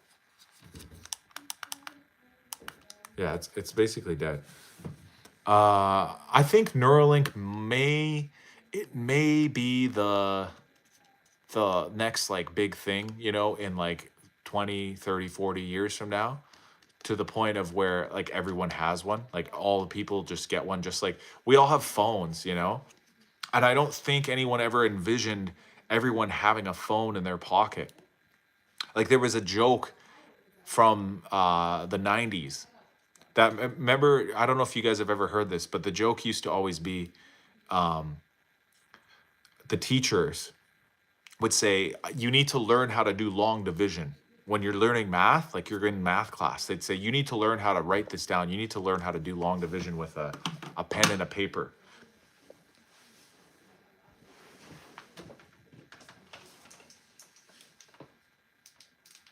I'm trying to turn on another light now. Let me see if I can get it.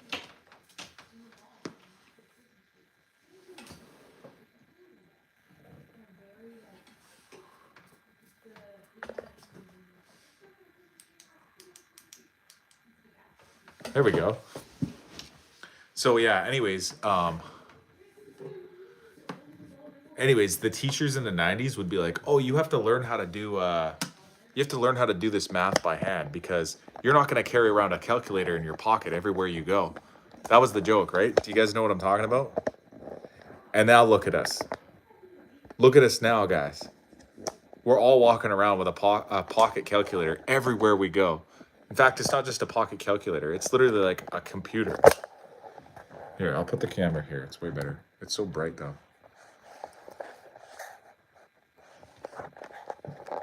Joe Rogan had as a guy who had Neuralink installed on him. Oh, I didn't see that one. But I've heard of that guy. Like, apparently he plays video games with it. And he's really good at, or something like that, because he knows how to, he can like aim the computer with his brain or whatever.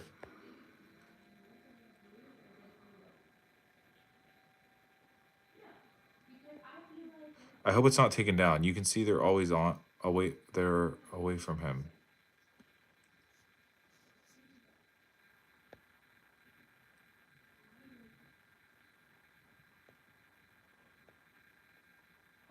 Wait, which guy are we talking about? Skull?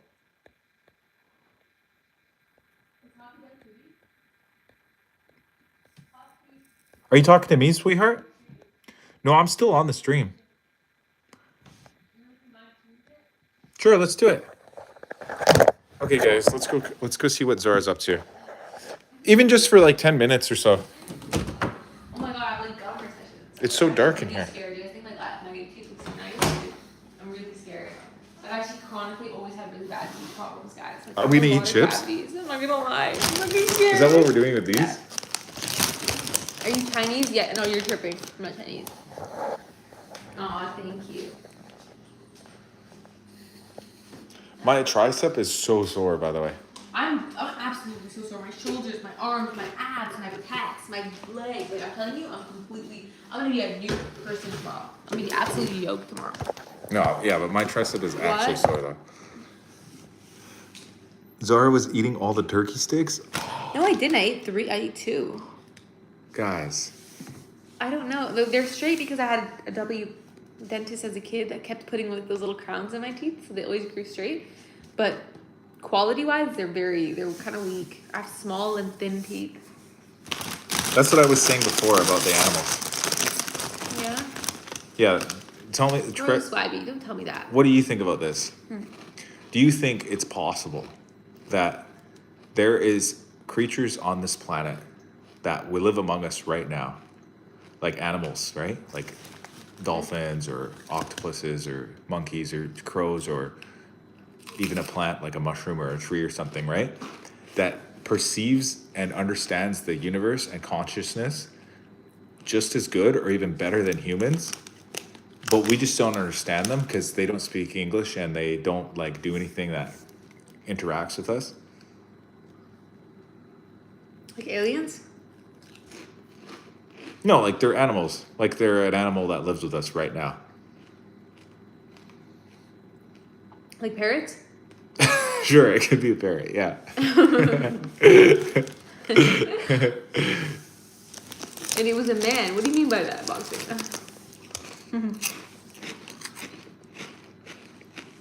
Not gonna lie, this stream feels less intimate with hockey present. What? That's because there's multiple people. So we're talking to each other. Yeah. It's valid, that makes sense. Don't worry, I caught it. Oh, thank you. I need to get my Who water. was a man? With me, I'm a man. Who was a man boxing fan? What's up, Chris? How did I get so my teeth are white? God, I'm telling you, my teeth are not good.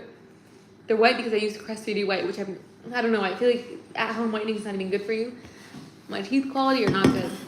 My gums, I'm gonna have problems, guys. Just go to the dentist. Listen to your dentist.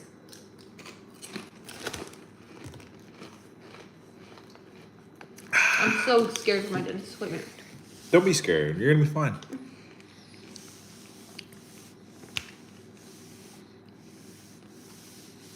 Valid even blow. What's your biggest pet peeve with hockey? Why do you say My biggest pet peeve with hockey? Pet peeve? What is my biggest pet peeve with you? I don't know. Snoring. I lived under a tree. What's yours? For you, nothing. No, say No, it. I don't know. Say it. Pet peeve?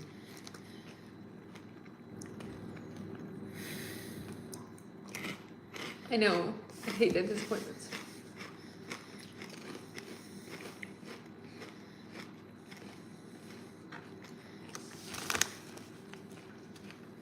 He's trying his best.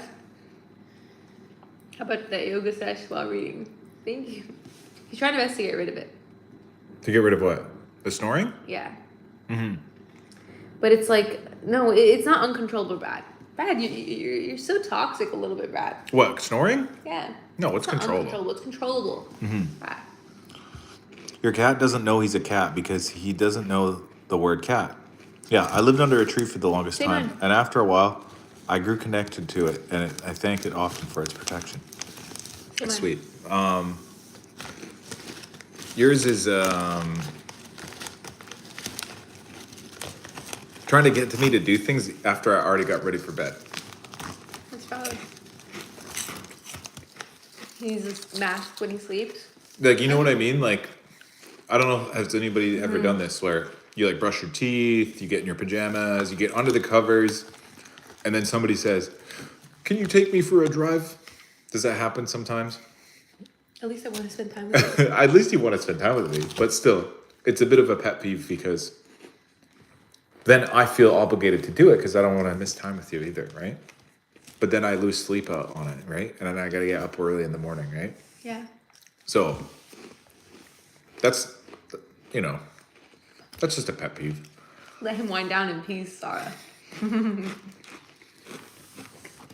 These are dill pickle flavor. I am listening to him. Can I show them my flavor? My favorite pet peeve Dill pickle. is watching a live stream of someone named Zara eat a bag of chips and not sharing. It's fine, have some. They're not even chips or popcorn. We're doing 75 parties. They're not even real chips. Yeah, these are crispy minis. Yeah. They're not popcorners, they're crispy minis. This man's name, his name is Hockey. My real name is Leighton. I wonder if anybody's ever gonna find my real YouTube channel. You have a different one? My original one was Leighton Kirachuk. Like my that was just my real, like, I say real meaning it was my lurker account. Like I never posted on it.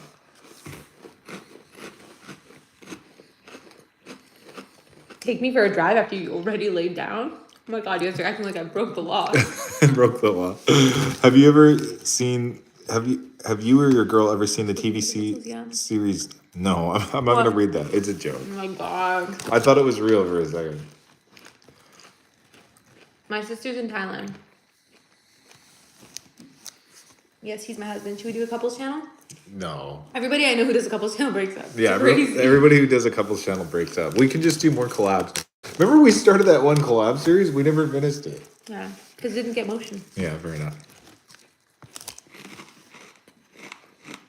I thought he was Drake. He is. He's Dollarama Drake.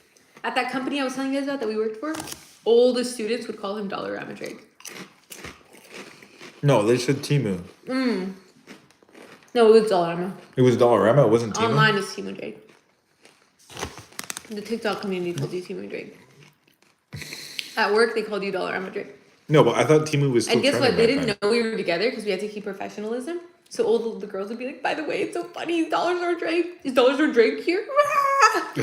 We would always laugh. One day when I returned to society, I took a piece of it, Spark with me, and I still have it because parting ways with me made me sad, and having a Don't part of it bug with Hockey me. when he's ready for bed. Oh, and I'm being scolded now. That's so sweet. I'm being scolded now. Well, I'm being exposed that I can't sleep without making noise. You know what's so funny? He knew it was a problem, right? Because when we first got together, he'd be like, was I snoring? Like, and I'd be like, no, I didn't hear it. But like now I'm like, wow. Oh, really? Yeah, you need to get that checked out. No, but I don't snore as much anymore, right? No, you don't. Yeah. I learned how to stop it. The only way you have to do it, guys, 34. is you have to force yourself, as you're drifting off to sleep, force yourself to keep your mouth closed. And just breathe in and out of your nose so that the point of when you actually fall asleep is you won't continue. You'll just continue to breathe through your nose. Hello. That's what you have to do. True. Hey, Rick. Hey.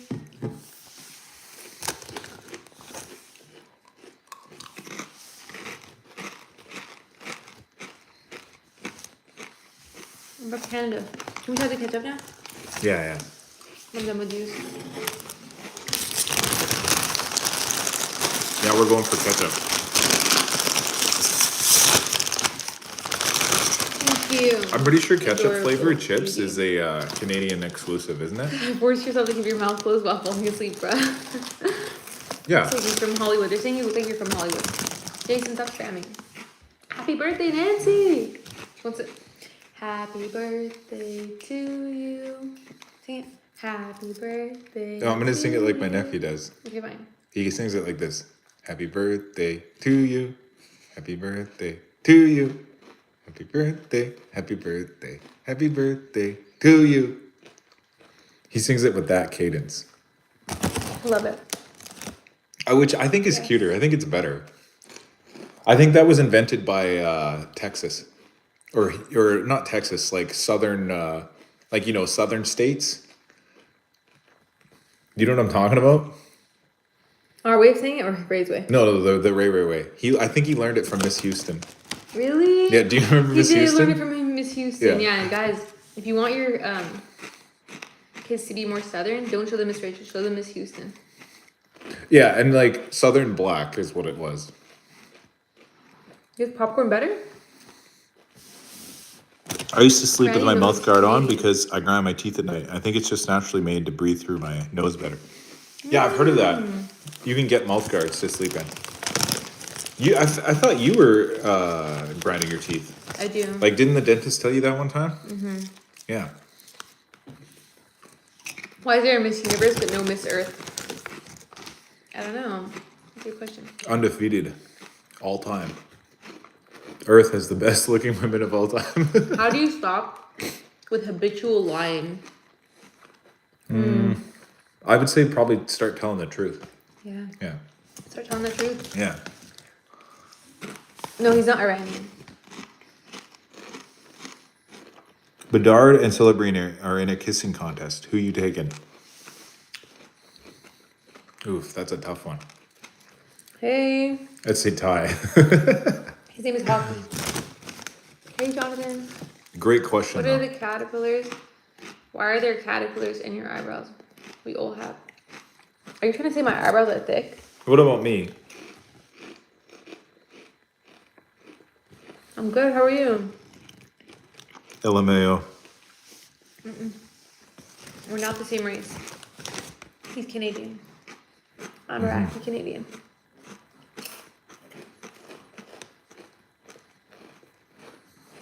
But we're both human. We're both of the human race. You know what's so funny? You're whiter than me, but you're darker than me. How do you mean? Like, show it. Guys, who's darker? Me?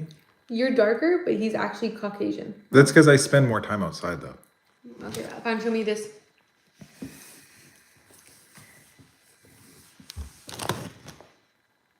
Okay, we're kind of the same race. No, you don't tan. Race. I mean, sorry, you don't burn. Oh yeah, true. I burn. No, I burned. Not as much as I do, though. Yeah, not as I much. burn more easily. And I don't burn easily, though, but I burn more easily than you do. I remember I got a sunburn. These are popcorn. I got a sunburn in I Canada. mean rice. We went to the lake that one day. Yeah, we actually look the same But- shade, but it's true. You do burn more. Did you put sunscreen on that day? A lot? Yeah, I did. Yeah, I just missed my No, back. I think it's not that you burn more. I think that you just don't apply sunscreen the way Like, I I'm do. just not as good as. Yeah, I think we. Like, I don't know. I've just gotten a couple times. Eh? Show you this side.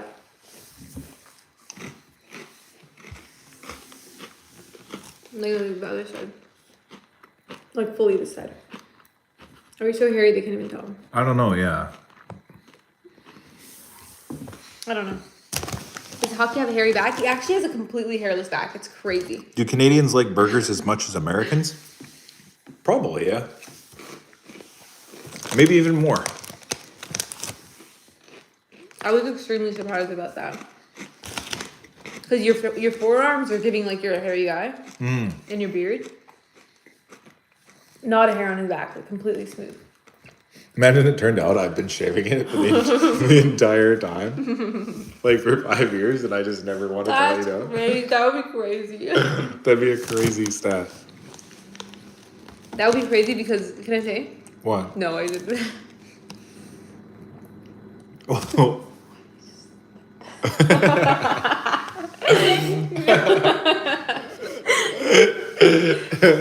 You can't.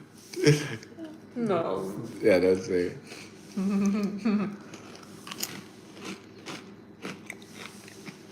Rate spaghetti 1 to 10. What would you give spaghetti rate 1 to 10? It's like Norwegian Chuck Norris met Midwest Mila Kunis with Walter Cronkite eyebrows. What does that even mean? It's so funny though. It's so good. It's so true, yeah. Wait, what am I again? What did you tell him? I can't tell you. I feel bad, guys. What am I? Norwegian Chuck You're Norris? Norwegian Chuck Norris. Where does the Norwegia part come from? What's the Midwest Mila Kunis? Oh, I can see Midwest Mila Kunis. What does that mean? You know who Mila Kunis is, right? Yeah. Midwest is like, it's like that, like, you know, Minnesota, you know. Okay. Kind of like, because a lot of people think Canada's like the Midwest of the world or whatever, you know? Okay. Like, that's why I'm saying I can kind of see it, you know?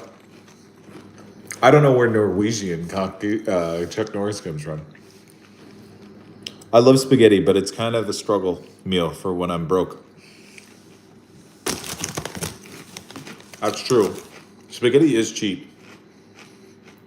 When your lies get discovered, you no longer have any credibility, and if people don't trust you, then your character, yeah, it's true. Mila Kunis is Ukrainian. Okay. But I would give it a 10. 10 out of 10. Spaghetti. Oh, I gotta get my charger again. His channel's HockeyTikTockey.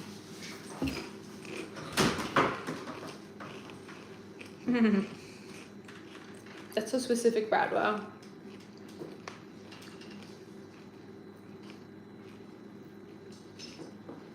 Okay. What about pasta? What about it? HockeyTikTockey. Is that right? No, it's there's an E-F talk. You're so close. If you search that up, it'll come up. Sorry. I don't know why we're talking about spaghetti so much. It's a different guy on my channel. He just keeps asking about spaghetti.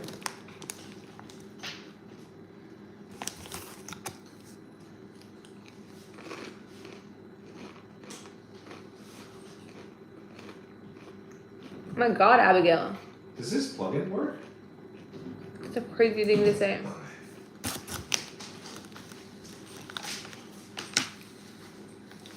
What?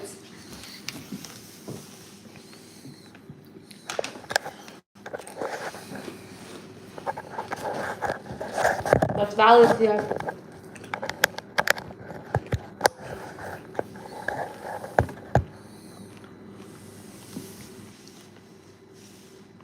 Got the sweater. They sent me this. Wow. They sent me this. That's a really nice sweater. Isn't that so nice? Yeah. It's like YouTube branded and everything. What's a metrosexual? Those are homos that still like women. Would I care if Hockey was a metrosexual? Explain that. What do you mean? They're Bisexual? homosexual. No. What do you mean then? They're homosexual in every single way except for the gay sex way. What? Like, you know what I mean? Like, they do gay stuff except for the sexual part. I'm sorry. Can you elaborate? Like, what do you mean? Like, they use lotion, you know. So you mean know if what I it was mean? hyper feminine? Is that what you mean? Yeah, like they like, you know, they like do their eyebrows. They, you know, they know about fashion and like, they like pop music, you know, So basically, a best friend. they like pink, you know. I would love that. I would literally love that. They throw, you know, they don't know how to throw a baseball. I think you, Lucas. It's so nice. I would love that. Basically, like a best friend. Hi, the trick shot guy. What? No, a metrosexual is a completely straight male who takes pride in taking care of himself. Yeah, basically, that's amazing. It's amazing.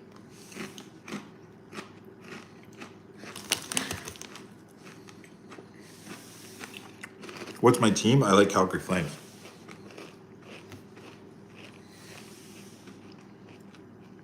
Who are we talking about here? Because you're kind of describing black people right now? What? No. We're doing it's midnight. It's 12:30. Should we go to sleep?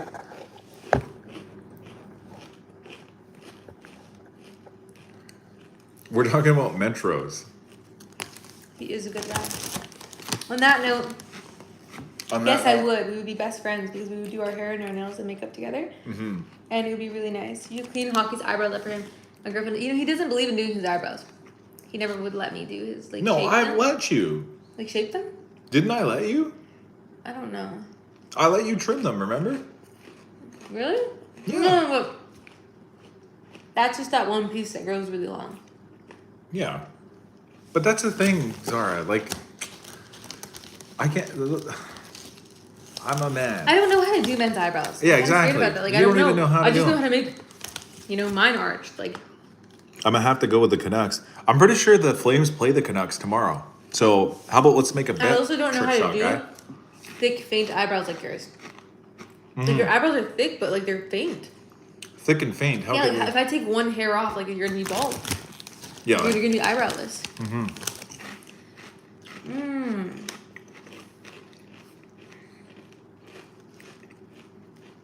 Like, what does she do? Just the top and the bottom, no arch. Okay. yeah. Metros also enjoy eating salads. They enjoy. Hi, Lily. I don't like that. I don't like bullying people for, They prefer like riding in the back seats, rather than driving. I'm not bullying. I'm just saying what it is. Who's bullying? I'm just describing like a person. But I feel like that doesn't need to be a sexuality. That's a straight man with feminine. A straight man with feminine. Yeah, that's a no, but straight it's not a man. sexuality. It's just what they're called. So it's called metrosexual, but it's not a sexuality? Yeah. But all sexualities are something sexual. I guess, yeah. So it's insulting. Because it's saying you guys are not straight. So it's bullying. Okay, fair enough. You're right. I think it's outdated. Nobody says that anymore, anyways. Like, if you look that up, like, that's why you don't even know what that term is. It's an old-fashioned term. Literally nobody says that anymore. I think nowadays people would just say a zesty guy. You know what I mean? That's what people would say. Oh my god, chat, you're getting so weird right now. Nobody ever says that anymore. They said I'm giving Reddit mod vibes. Who is? Me. You. Was that good or bad? Like, cause I'm telling you it's bullying. I mean, it kind of is, yeah. But it's all in good fun, I'm a guys. preschool teacher. I'm not saying anything bad about it. And like, at the I end of don't the like day, hurting people's feelings. I'm not against them in any way. I'm not saying anything bad about them. It's all jokes, guys. It's 12:30. It's 3:30 a.m. You need to go to sleep. Bro, I just scrolled and saw her stream. She is crushing you. Yeah, yeah, of course. She has like 60,000 subscribers, bro. YouTube sent me this. Yeah. He started his channel because The YouTube sent her a sweater for how good she's doing. they love me. You know, they invited me to the YouTube headquarters They invited her, for the yeah. first time they ever did this. Invited people from like live streaming boot camp. I'm not gonna be able to go because I'm gonna be in Peru. Yeah. They love me because I sacrificed my life for YouTube. Yeah, but Hockey is the homie though. I'm Yeah. here all the time. I may have a small group here, guys, but we're mighty. Bro, can you say that Samuel is the OG? I will subscribe. Okay, we actually need to go to sleep. Okay, Samuel, you're the OG. We're not gonna be able to watch a single episode of Hell's Kitchen. You gotta subscribe though, Sam. Hockey stream better. Okay, thank you. Hockey is indeed the homie. Thank you. W tiny group. Okay. W everybody who's on, guys. I've got a small tiny group. You don't need to label yourself. It goes on at YouTube Center. It's a party. They just threw a party. And they invited everybody there. Yeah, basically it's for streamers to meet each other in canoodle. How are you? Can you please do me a favor I'm gonna be in Peru. So of my brother and heartbroken. pray for Donald Trump. Okay. We're gonna get Hockey a sweater too. Sub to Hockey's channel, guys. Yeah, what a stud. Get him a sweater so we can be matching. Yeah. We were matching our sweaters earlier, but now I don't have a sweater to match. How does one get a jawline like this? It's daily mewing, guys. Daily mewing. You don't see the work that goes into it. I wake up in the morning, I mew. I sleep at night, I mew. Bud, stop calling him a stud. Her chat is wild? Well, get a chat on mine too then. Make mine wild. Peace. You probably can't be talking. The ending offer? You know, that guy, what's his name? Either Speed or Kai Cenat, who does it? Has like a goodbye song at the end of the streams? Who? I don't know who. Oh, I need to research more. You should make your own goodbye song. Yeah, I want to do a goodbye song. A goodbye dance and song. Could you kindly tell her to... No, I'm not going to say that. He said to you for you to keep quiet. Men are talking. They always tell me to say rude stuff to you too, by the way. Mm-hmm. So mean. Hockey Good night, guys. is a super stud. No Diddy. That's crazy. Good night, Brad. Nice talking to you. Yeah, thanks nice for talking to you guys. thanks for everybody Love watching. always. Yeah. I really appreciate the subs, guys, I'm just kidding. That's too scary, eh? and all the love that I'm getting right now. Good night. Oh my god, wait, am I just Your saying turtle myself? has free will, yes, and I'll catch you guys on the next one. Okay. Thank you.